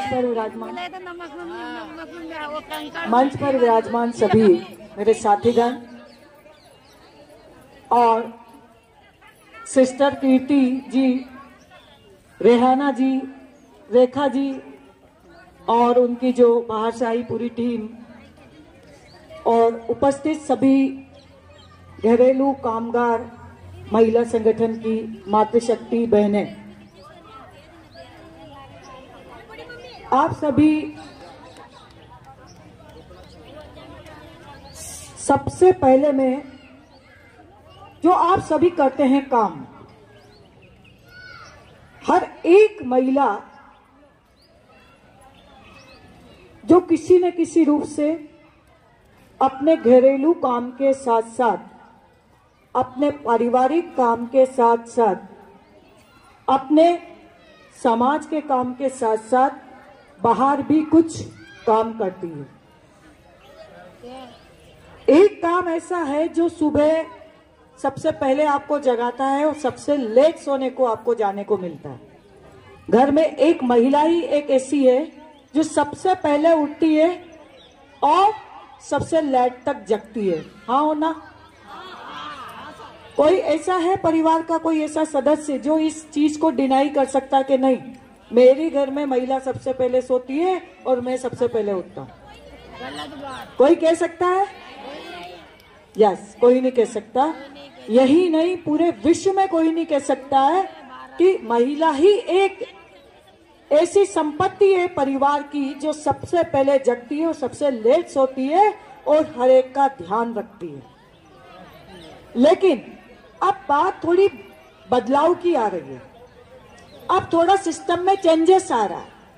अब चेंजेस क्या आ रहा है कि क्या आपके अंदर आप जो काम करती हो उस काम को क्या पहचान मिल रही है, उसको सम्मान मिल रहा है, उसको रिगार्ड मिल रहा है, या उसका किसी तरीके से आर्थिक मूल्यांकन किया जा रहा है क्या, या देश की अर्थव्यवस्था में उसको जोड़ा जाता है क्या?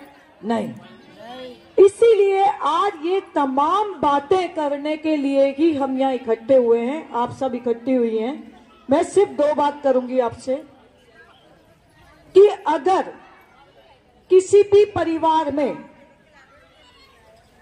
पहले अपन देश की बात करें, देश में अगर संविधान में क्या कहा गया है? नर और नारी क्या कहा गया है? नर और नारी, जोर से आवाज आनी चाहिए, हाथ ऊपर।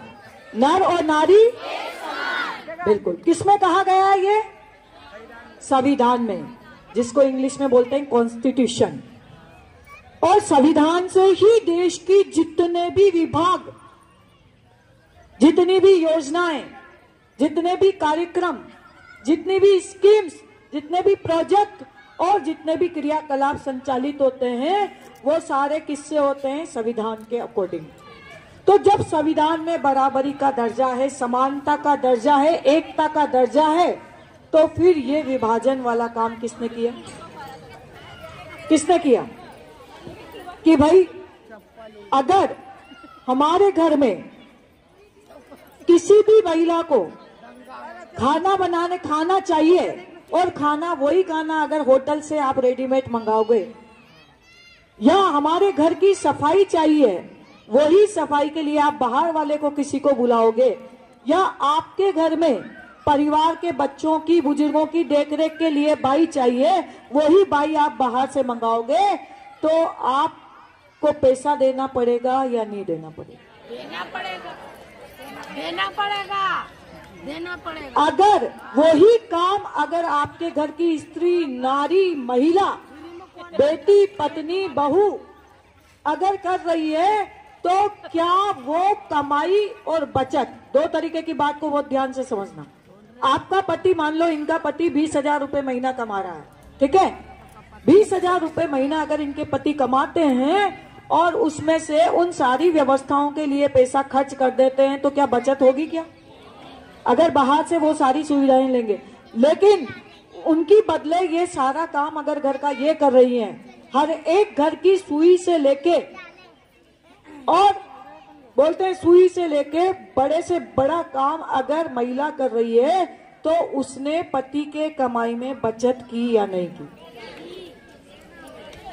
अगर आपके पति को खाना बनाने वाली 3000 में मिलती, कपड़े धोने वाली 2000 में मिलती, झाड़ू पोछा बर्तन वाली 1500 में मिलती, लेटरिन बाथरूम साफ करने वाली, बच्चों की केयरिंग करने, ऐसे अगर पूरा हिसाब लगाओ तो 10,000 का खर्चा तो पूरा इसमें हो जाता। तो बस यही बात हम कहना चाह रहे हैं कि जो महिलाएं लंबे समय से काम कर रही हैं, उन महिलाओं को किसी न किसी रूप से उनके इस श्रम को, उनके इस समय को, उनके इस काम को एक राष्ट्रीय स्तर पर पहचान मिले, अर्थव्यवस्था में आर्थिक हिस्सा मिले, बजट का एक प्लान बने और महिलाओं को सबसे ज्यादा जो है उनको सम्मान मिले। डॉक्टर का दे देंगे, 22 लोग का देंगे नहीं। आज महिलाओं को तो अनुत्पादक समझा जाता है। ये तो कुछ नहीं करती, ये तो दिन भर टीवी देखती है, ये तो दिन भर तेरी मेरी करती है, ये तो दिन भर बैठी रहती है, ये तो सिर्फ खाना ही तो बनाती है, सिर्फ बच्चे ही तो पैदा करती है, सिर्फ बच्चे को ही तो रखती है। तो मैं यही कहना चाह रही हूँ कि सिर्फ बच्चे को रखना ही तो बहुत बड़ा काम है, और बच्चे को पैदा करना उससे भी बड़ा काम है, और बच्चे को पैदा करके उसको काबिल बना देना उससे भी बड़ा काम है। और वो मातृ शक्ति के अलावा इस सृष्टि में कोई नहीं कर सकता। अब देखो, एक बात मैं आपसे पूछती हूँ कि देश में कई तरीके का बदलाव आया है। क्या हुआ? देश में कई तरीके का बदलाव आया है, पर एक बदलाव मुझे आप बता दो कि क्या वो बदलाव है क्या? बच्चा पैदा करना कौन करता था? सदियों से बच्चा कौन पैदा कर रहा? जब से ये सृष्टि बनी कौन कर रहा? कौन कर रहा? औरत ही कर रही है ना। एक बात। दूसरा, क्या कोई ऐसी औरत है जिसने बच्चा पैदा किया और वो बच्चा इंसान के अलावा किसी दूसरे का निकल गया? ऐसा हो सकता है? जैसे बिल्ली बिल्ली के बच्चे को पैदा करती है, कुत्ता कुत्ते के, कबूतर कबूतर के, तो इंसान इंसान के बच्चे को पैदा करता है। तो ईश्वर की कितनी न्यायिक व्यवस्था है, इतनी न्यायिक व्यवस्था, इतनी पारदर्शी व्यवस्था, इतनी दूरदर्शी व्यवस्था, इतनी सॉलिड मैनेजमेंट है कि जिसकी जिम्मेदारी है, जिसको उसने दिया है काम सृष्टि के सृजन का, उस सृजन का काम अगर कोई छीन रहा है, सृजनता का, उस माता का, उस जननी का काम अगर कोई छीन रहा है और उसके सम्मान में अगर कोई कमी आ रही है, तो मानव राष्ट्र के सम्मान में भी कमी आएगी। ये बिल्कुल निश्चित रूप से तय है। ऐसा नहीं हो सकता। क्यों? क्योंकि ईश्वर की दृष्टि में सब समान है, चाहे महिला हो या पुरुष हो, चाहे ग्रामीण हो या शहरी हो, चाहे शिक्षित हो या अशिक्षित हो, चाहे गरीब हो या अमीर हो, हर महिला हर पुरुष उनकी निगाह में समान है। तो समान होने के कारण न्याय भी समान है, लेकिन हमने अपने व्यक्तिगत स्वार्थ के कारण उस व्यवस्था को डगमगा दिया और वो व्यवस्था एकदम विपरीत हो गई, और इतनी विपरीत हो गई कि आज जगह जगह घरेलू कामगार महिलाओं के बड़े बड़े संगठन बनने लगे और वो अपनी आवाज को प्रबल करने लगी कि नहीं, हमें भी एक आर्थिक मानव का दर्जा दिया जाए, हमें एक नौकरानी का दर्जा हटा के, चौकीदारनी का दर्जा हटा के, पालनहारनी का दर्जा हटा के हमें भी देश संचालिका का एक दर्जा दिया जाए।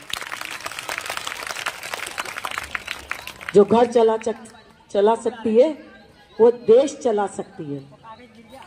ये याद रखना जीवन में, जो घर चला सकती है वो देश चला सकती है, पूरे विश्व को चला सकती है, पूरी पृथ्वी को चला सकती है, पूरी धरती को हिला सकती है। वो है मातृशक्ति। अब दिक्कत ये आ रही है कि मातृशक्ति 3 तरीके की है।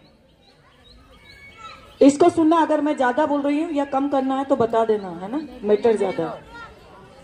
मातृशक्ति कितने तरीके की है? 3 तरीके की।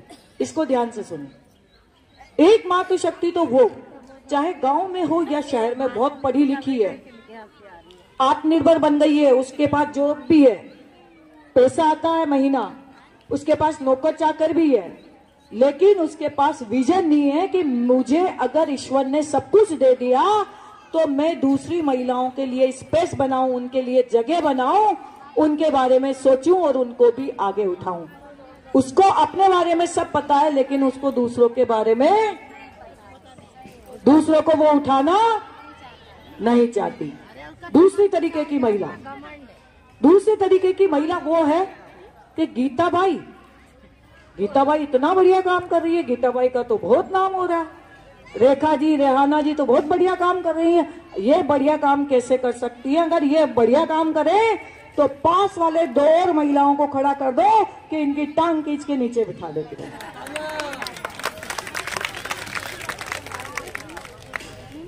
कि अगर ये अच्छा काम कर रहे हैं, कामिनी जी है, मीनाक्षी जी हैं और ये जो तो तमाम टीम बैठी हुई है, अगर ये अच्छा कर ले तो एक ग्रुप ऐसा तैयार कर दो जो घूमर फैलाए, जो उनके लिए उल्टा सीधा बोले और उस पूरे काम को एक महिला दूसरे महिला की टांग खींचे। तो ये दूसरे तरीके की महिला जो खुद भी आगे नहीं बढ़ना चाहती, दूसरों को भी। अब तीसरी महिला वो है जो पूरे दिन, ध्यान से सुनना इस बात को, सब नीचे बैठ जाए, ध्यान से सुनो, मैं तीसरी महिला जो बता रही हूं। तीसरी महिला वो है जो उम्र के उस दराज में आ गई है, जिसके पास शिक्षा भी कम है या नहीं है, पढ़ाई नहीं है, लेकिन उसका श्रम, उसकी मेहनत, उसका परिश्रम, रात दिन वो शारीरिक मेहनत करती है, लेकिन उसको कुछ नहीं मिल रहा, किंतु उसके मन में ये भावना है कि ईश्वर मुझे कोई काम मिल जाए, क्योंकि वो मांगते मांगते थक गई। मैं पिया जा रही हूं, 500 रुपए दे देना, मेरे भाई की शादी है 1000 रुपए दे देना, आज ये त्योहार है बच्चों के कपड़े लाना है, पैसा दे देना। वो मांगते मांगते क्या हुआ उनका, क्या हुआ, मांगते मांगते थक गई। अब वो मांगते मांगते थक गई, परिश्रम करते करते थक गई, परिवार चलाते चलाते थक गई, तो वो ये कहती है कि मुझे कोई काम दे दो और मेरे काम को कोई सम्मान दे दो। यही बात है। तो उसमें आप सब आती हैं। आप जोरदार तालियां अपने लिए बजाएं।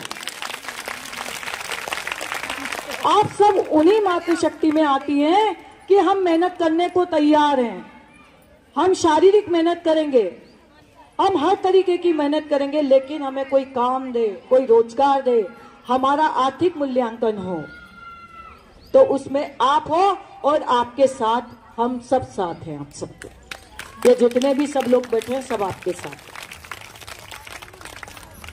तो ये समय बहुत बदलाव का है, बहुत परिवर्तन का है कि महिलाओं की सोच। आज एक और बात जो सामने आ रही है, आप में से कितनी ऐसी महिलाएं जो अपने बच्चों को पढ़ा रही हैं? हाथ खड़ा करें।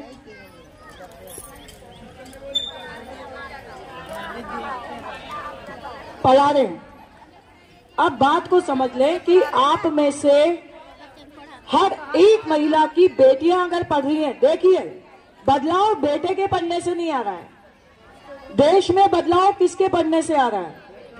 किसके पढ़ने से आ रहा है? बेटे तो पहले भी पढ़ रहे थे, पहले कौन नहीं पढ़ रहा था? बेटियां। अब बेटियों के पढ़ने से 2 तरीके के बदलाव आ रहे हैं, एक नेगेटिव बदलाव आ रहा है, एक पॉजिटिव बदलाव आ रहा है। अब आप इन दोनों को सुनना ध्यान से। एक बदलाव ऐसा आ रहा है कि बेटी को आपने बहू के रूप में विदा किया, उसकी शादी की और वो दूसरे परिवार में गई, और जाने के बाद वो बोलती है, उसकी नौकरी लग गई और वो भी नौकरी पे जाती है, सर्विस पे जाती है, रोजगार पे जाती है, काम धंधे पे जाती है, और पति भी काम धंधे पे जाता है। जब दोनों एक ही टाइम पे घर में घुसते हैं तो वो बोलती है, कुछ दिन तो वो बोलती है, अच्छा आपके खाना बनाना है, चाय बनानी है, सारी चीजें की वो सेवा कर रही है, लेकिन धीरे धीरे वो बोलती है कि आप और मैं दोनों समय पे निकले थे बाहर, दोनों कमाने के लिए निकले थे, दोनों बराबरी से थक के आ रहे हैं, तो एक दिन खाना आप बना लो, एक दिन खाना। लेकिन उसमें दिक्कत क्या हो रही है? उसमें सबसे बड़ी दिक्कत ये मातृशक्ति की दिक्कत है। अरे मेरा बेटा खाना बनाएगा क्या? तू मेरे बेटे से खाना बनवाएगी? अरे पहले जब आप आई थी इस घर में, आप बाहर नौकरी करने नहीं जाती थी, आपको पति कमा के देता था। लेकिन आज बेटी भी नौकरी, बहू भी नौकरी करने जा रही, कमाने जा रही है, और बेटा भी कमाने जा रहा है। तो दोनों को बाहर की दुनिया भी बराबर चलाने दो और घर की दुनिया भी बराबर चलाने दो। नहीं चलाएगी अगर दुनिया बराबर तो रिश्ते टूटेंगे, और रिश्ते टूटेंगे तो कोर्ट कचहरी में जाओगे, तो जब तक बूढ़े हो जाओगे जब तक वो केस नहीं निपटेंगे। इसलिए मैंने क्या बोला, बेटियों के पढ़ाने से जो बदलाव आए हैं वो बेटियां बहू बन के गई हैं, तो उनको ये शिक्षा दीजिए, और साथ में बेटों को भी ये शिक्षा दीजिए कि पढ़ी लिखी अगर बहू लेके आ रहा है तो थोड़ा तुझे उसका काम का हाथ बटाना है। बेटियों को तो आपने ये शिक्षा दे दी, लेकिन बेटों को नहीं दी। तो मैं कह रही हूं कि अभी लगभग सरकार के असंख्य केस, उन केसों में कोई दम नहीं है। इन्होंने मेरे से चाय बनवाई, इन्होंने मेरे से खाना बनवाया, इन्होंने मेरे से ये, अरे भाई बनाना पड़ेगा, समय बदल गया है। क्योंकि आप दोनों अगर काम पे जाओगे तो दोनों को मिलके काम करना पड़ेगा। और दूसरी महिला, वो महिला है, क्या हुआ, क्या कह रही हो आप?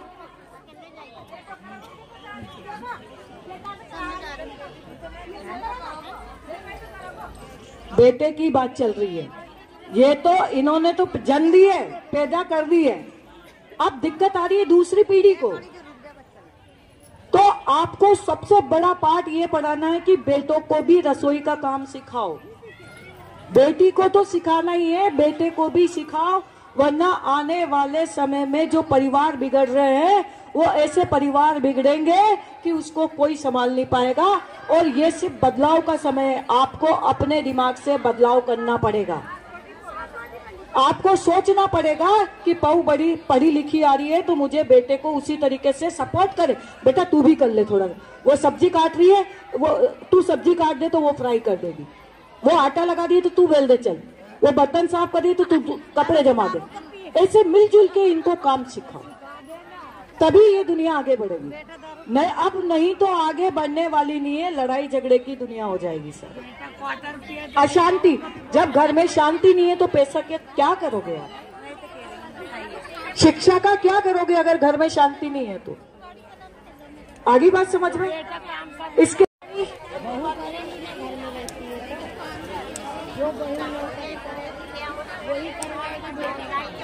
बेटा कमाएगा, बहू घर में नहीं कमा के ला रही है।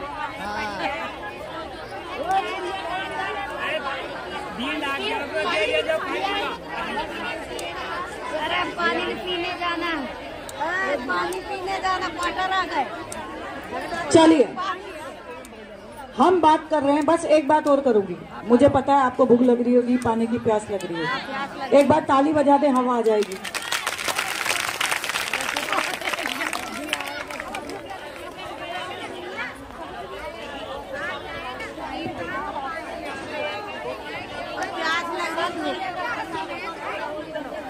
अरे आप सब महिलाएं एक जगह ही बैठी रहे जहाँ पहले व्यवस्थित तरीके से बैठे हुए थे, है ना। आपसे हाथ जोड़ के विनती है, सब कुछ आपको वहीं मिल जाएगा जहाँ आप बैठे हुए हो, है ना। और आपके लिए ही हम यहाँ पर खड़े हुए हैं, और आप ही अगर उठ के जाओगे तो फिर क्या मतलब है हमारा यहाँ खड़े रहने का। सभी बहनें बैठ जाए, आ जाए इधर, वहाँ जो भी खड़ी है इधर आ जाए, आपको यही मिले, पानी वानी सब यही मिलेगा, है ना। देखो कितनी अच्छी बात बताई है हेमलता जी ने, एक एक बात 1-1 करोड़ रुपए की बताई। कितनी आप पैसा देकर वस्तुएं खरीद सकते हो, लेकिन ज्ञान खरीदने के लिए देखो कितनी अच्छी बातें आपको बताई है। काश आपने भी थोड़ी हिम्मत की होती ना, उस समय थोड़ी अच्छी पढ़ाई कर ली होती ना, तो आप भी डॉक्टर लगा देते, आप भी यहाँ से पटवारी बैठे होते, थानेदार नहीं बन के बैठे होते, एसडीएम बन के बैठे होते। लेकिन थोड़ी सी हिम्मत, लेकिन कोई बात नहीं, आपने हिम्मत नहीं की, लेकिन अब आने वाली पीढ़ी को हिम्मत करके दिखाओ और इस सपने को साकार करके दिखाओ। इसी कड़ी में हमारे बीच में सिस्टर रानी जी पधारे और आप भी अपना उद्बोधन प्रदान करें। सिस्टर रानी जी आप लोगों की हर समय सेवा में तैयार रहते हैं, आप लोगों के घर आते हैं, पूछते हैं, गली गली में पूछते हैं कोई तकलीफ तो नहीं है, कोई समस्या तो नहीं है, टीम कैसे काम कर रही है, रियाना जी, जुगनू भैया सब काम ठीक कर रहे हैं, आ रहे नहीं आ रहे, बराबर हर काम में सहयोग करती है। सिस्टर रानी जी आ जाएं और अपना संदर्भ प्रदान करें। एक बार जोरदार ताली बजा दिए सिस्टर के लिए।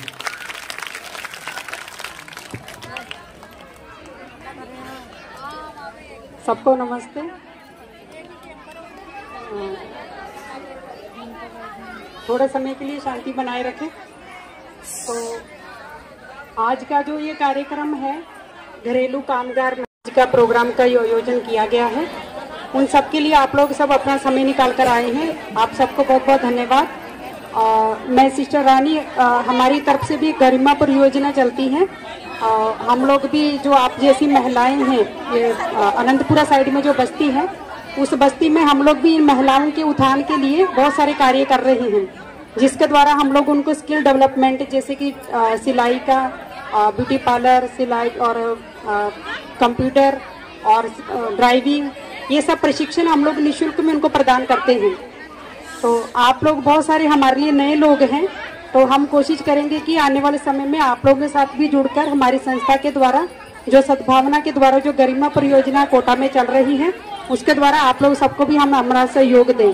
तो कोशिश करेंगे आप सबसे मुलाकात कर आप लोगों तक पहुंचकर हमारी जो संस्था के द्वारा सुविधाएं दी जा रही हैं वो आप लोगों तक पहुंच सके। धन्यवाद। बहुत बहुत धन्यवाद सिस्टर रानी जी। मजदूर एकता, महिला शक्ति, हम अपना अधिकार मांगते, अधिकार अपने आप का,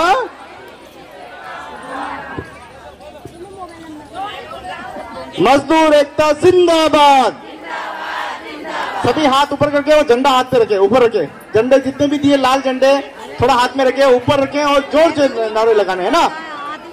मजदूर एकता जिंदाबाद, मजदूर संगठन जिंदाबाद, नारी शक्ति जिंदाबाद, हमारी एकता जिंदाबाद, इनकलाब जिंदाबाद, मजदूर यूनियन जिंदाबाद, राष्ट्रीय घरेलू कामकाजी संगठन जिंदाबाद। हम अपना अधिकार मांगते, कमाने वाला खाएगा, लूटने वाला जाएगा, नया जमाना आएगा, नया जमाना कौन लाएगा, नया जमाना कौन लाएगा, कमाने वाला खाएगा, मजदूर एकता जिंदाबाद, हमारा संगठन जिंदाबाद। हम सभी को इसी प्रकार से संगठित रहना है। आप जिस क्षेत्र से आए हैं, जिस बस्तियों से आए हैं, जिस कॉलोनी से आए हैं, वहाँ की बहनों को भी जागरूक कीजिए, उनको भी बताइए, उनके हक अधिकारों को बताइए कि हमें ये अधिकार मिले, हमें अधिकार ये मांगने हैं। आपके सामने पूरा चार्ट लगा हुआ है कि हमको पहली मांग क्या करनी है, हमारे मजदूरी की बात करनी है। किसकी? एक घर चलाने के लिए औसत 2 बच्चे और पति पत्नी, एक परिवार को घर चलाने के लिए महीने का 30,000 रुपया चाहिए। कितना? उसमें क्या क्या आ गया? घर का किराया आ गया, खाने का खर्चा आ गया, आने जाने का हो गया, पेरावनी ओडावनी, ये जितने भी खर्चे होते 30। हाँ, अच्छा एक मिनट, सब बहनें ध्यान दो, सारी बहनें एक बात को ध्यान सुन लीजिए। आप सब लोगों की जो लड़ाई है इतनी सरल नहीं है। आप हम लोगों को तो लगता है काम पे जाना है, छुट्टी मारा है, इधर आए खाली भाषण सुन के, ऐसा नहीं। आज हम सब लोग मिलके तय करेंगे, इधर राजस्थान कोटा की महिलाएं, कोटा की है ना सारी, सब लोग तय करें ये जो हमारी लड़ाई है कानून बनाने की। क्या लड़ाई है? हाँ, कोई बोलता है तो आपको जवाब देना है कि आपको क्या चाहिए, तो आपको बोलना हमको कानून चाहिए। और ये जो हमारा कानून की लड़ाई है, इस लड़ाई के लिए सब लोग अपने गली मोहल्ले में 10-10 बहनें इकट्ठी होके रैली निकालो। अब आप बोलोगे कि इस रैली को कौन देखेगा, ये रैली निकालोगे इसको मोहल्ले में कौन देखेगा, पर ऐसा नहीं है। जब आप मोहल्ले में रैली निकालोगी वहां एक ही नारा देना है। वो नारा क्या देना है? 1000 से कम मजदूरी नहीं चलेगी। तो वो बोलेंगे अरे ये तो 1,000 रुपए मांग रही है। ये बात आपके मालिकों तक जाएगी, मालिकों तक जाएगी, सरकार तक भी आएगी। तो हमारी इस लड़ाई को हमको रैली भी बनाना है, खाली इधर मीटिंग नहीं, इसको रैली के रूप में अपने गली मोहल्ले में 5-5, 10-10, 20-20 बहनें इकट्ठी होकर मंदिरों में इकट्ठी होती हो कि नहीं, वैसे ही अपने मुद्दे को लेकर जैसे भजन गाती हो तो 2 भजन गा लिए तो एक बार जिंदाबाद वाला करके और 1000 से कम मजदूरी नहीं चलेगी बोलना है कि नहीं बोलना है? तो जोरदार हाथ ऊपर करके 1000 से कम मजदूरी।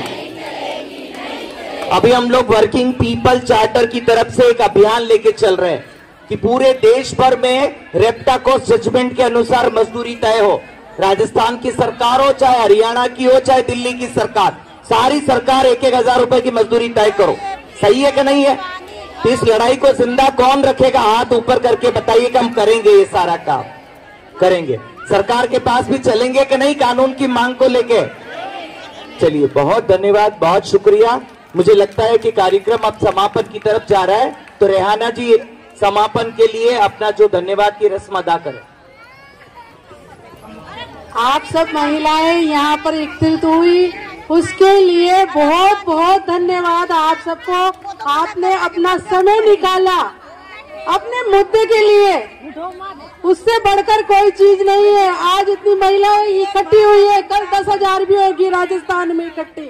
और ये ना सोचे कि हमारे लिए कोई खड़ा नहीं है, हम सब आप के साथ हैं और इस मुद्दे को लेके केंद्र सरकार तक जाएंगे, चाहे कुछ भी हो जाए, अपना कानून लेके रहेंगे। और धन्यवाद हेमलता जी मैम का।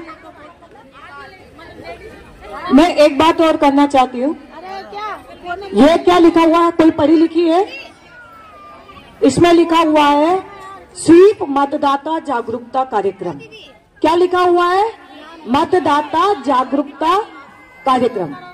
आने वाले लोकसभा चुनाव में जिस तरीके से शरीर को चलाने के लिए भोजन की जरूरत है, वायु की जरूरत है, जल की जरूरत है, ऑक्सीजन की जरूरत है, उसी तरीके से लोकतंत्र को चलाने के लिए मतदान की जरूरत है। आप सब वोट डालने जाएंगे या नहीं जाएंगे? हाथ ऊपर करके सब वोट डालने जाएंगे या नहीं जाएंगे? मतदान करेंगे या नहीं करेंगे? बिल्कुल करेंगे। तो आप सबको मतदान करना है और यही आज हम आपको जागरूक करने आए। Thank you. और मैं सिस्टर और पूरी टीम को भी धन्यवाद करना चाहूंगी कि उन्होंने इतना अच्छा प्रोग्राम ऑर्गेनाइज करके हमें एक अवसर दिया, यहाँ बुलाकर जो सम्मान दिया, मातृ शक्ति से मिलने का ये चांस दिया। थैंक यू सो मच पूरी टीम।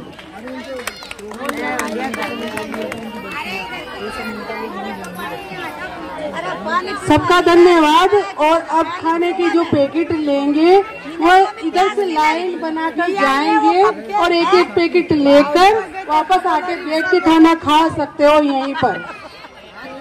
और घर जाना चाहे तो भी कोई दिक्कत नहीं है ना? 1 मिनट उठे नहीं, आप यहीं पे गोला बना ले, है ना? गोला कैसे बनाते हैं? सर्कल कैसे बैठ जाए पूरा पूरे। ले पूरा पर्ची ले आओ, सभी गोले में आ जाए। गोला कैसे, सर्कल कैसे बनाते हैं? ये आपके मुंह इधर कर लो, पूरा गोला बना लो, है ना? सभी गोला, मुंह इधर कीजिए, मुंह उस तरफ कीजिए, आप गोला बना लो। पूरा गोला कैसे बनाते हैं? अभी सर ने तो बोल दिया कि गली गली में गाने से समापन करें। हाँ, गाने से। सर ने तो बोल दिया कि गली में भजन गाने। क्या गाने? लेकिन कौन से? सर ने बताया नहीं ना। सर ने बोला 1000 मजदूरी से कम मजदूरी। हाँ, तो एक भजन और भी है जो आप कहीं पे भी गली में गा सकते हैं। पहले गोला बना ले पूरा, आप बात भी सुनते रहे, गोला भी बनाते रहो। पीछे आ जाओ, पीछे आ जाओ, पीछे आ जाओ। पूरा बड़ा सर्कल बनाओ, पूरा बड़ा गोला। पूरा गोला कैसे बनाते? पूरा बीच में जगह होनी चाहिए, साइड में आ जाओ, है ना?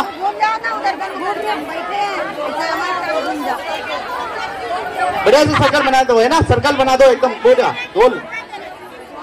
एक के पीछे एक महिला नहीं बैठेगी, पूरा सर्कल बनाना है। गोला कैसे बनाते हैं? ये तो गोला नहीं, ये तो ये तो जिम्मन की पंक्ति बना दी आपने, गोला बनाना है ना, जीमने के लिए, पकवान खाने के लिए पंक्ति बनानी नहीं है, सर्कल बनाओ, गोला बनाओ पूरा। थोड़ा मदद करना, आप जाओ, आ जाएगी ना, महिला को बिठाओ, थोड़ा सा इधर बिठाओ, हाँ थोड़ा इधर पीछे आप जाओ ना, बीच में सेट करो ना पूरा। 2 गोले बना दो, एक तो बनाओ पहले, अच्छा सा गोला बनाओ, आप खुद बनाओ, देखते हैं कौन लीडर है अच्छा गोला बना सकता है। आज आप पे देखते हैं कि लीडर कौन बन सकता है, गोला कौन बना सकता है। देखिए अभी इतना बड़ा कानून हमको बनवाना है ना, इतने सारे अधिकार हमको लेने हैं, गोला कैसे नहीं बनेगा, देखते हैं। सारा गोला बनाओ, अच्छे से गोला बनाओ, पूरा गोला अच्छे से बनाओ, बहुत बढ़िया बहुत बढ़िया। कई गोले बहुत अच्छे बन रहे हैं और कई गोले टेढ़े मेढ़े। माता जी पीछे आओ, पीछे आओ, साइड में बैठो आप, और उड़ जाओ, बीच में से उड़ जाओ, साइडों में आओ।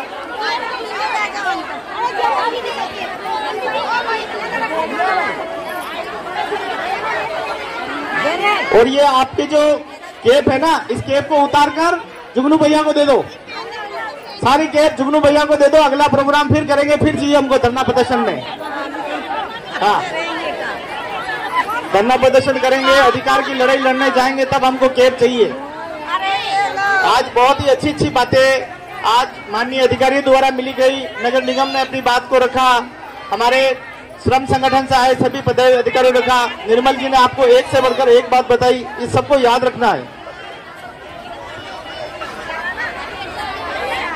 और खास करके हेमलता जी ने बहुत अच्छी बातें बताई है, उसको तो आपको ध्यान रखना है कि इंसान के पेट से इंसान पैदा होता है और उसको इंसान बनाकर इंसानियत कायम करनी है। तो इंसान बनाना, उसको पढ़ा लिखा कर जिम्मेदार नागरिक बनाना, ऐसा नहीं कि मजदूर का बेटा मजदूर बनता जाए, ऐसा नहीं, इसके इतिहास को बदलना है। मजदूर एकता, चलो भजन बोलो एक बढ़िया सा अच्छा सा, है ना। कोई लेने के लिए तैयार हो, कहाँ जाए उठ के, चलो घर आने, कहाँ चला गया। चलिए सभी लोग शुरू करेंगे, ज्यादा क्योंकि गर्मी लग रहा है और जल्दी करना है, 2 लाइन गाएंगे बस, ज्यादा नहीं, ठीक है। हम होंगे कामयाब, हम होंगे कामयाब, हम होंगे कामयाब एक दिन, हो मन में है विश्वास, पूरा है विश्वास, हम होंगे कामयाब एक दिन, होंगे कामयाब, तालियां, हम होंगे कामयाब, हम होंगे कामयाब एक दिन, हो मन में है विश्वास, पूरा है विश्वास, हम होंगे कामयाब एक दिन, हम चलेंगे साथ साथ, डाले हाथों में हाथ, हम चलेंगे साथ साथ एक दिन,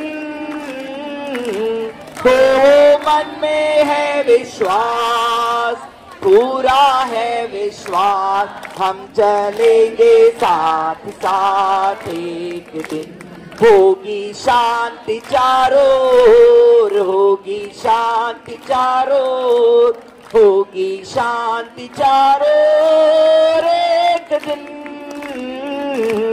हो मन में है विश्वास, पूरा है विश्वास, होगी शांति चारों ओर एक दिन, होंगे कामयाब, हम होंगे कामयाब, हम होंगे कामयाब एक दिन,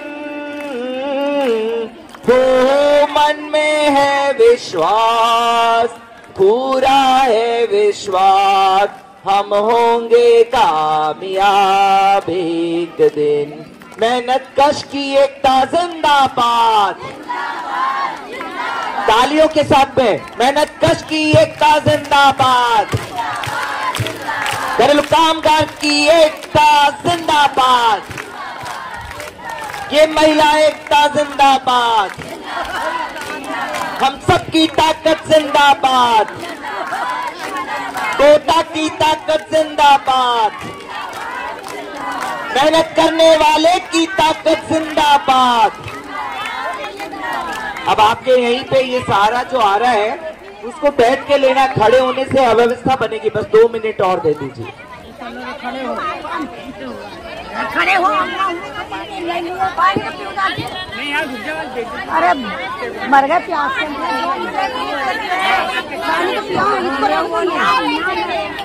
बहुत ही अच्छा प्रोग्राम रहा है। निर्मल जी का बहुत बहुत धन्यवाद। और हमारी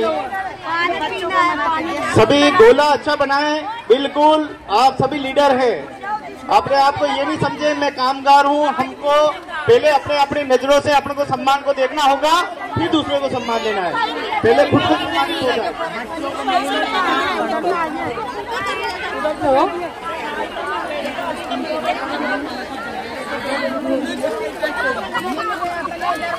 हम आप सबके बीच में जाते हैं और बहुत सारी महिलाएं बोलती है हमें क्या मिलेगा।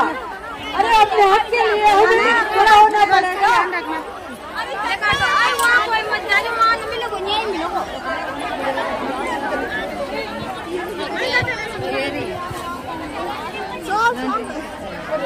मंजली साल समेट चलो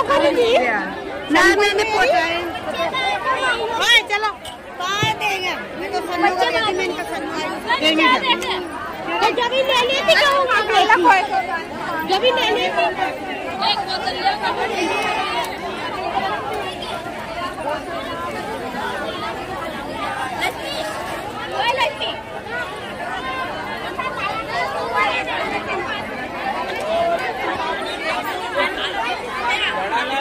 हम जीतेंगे 1000 समझ रहे?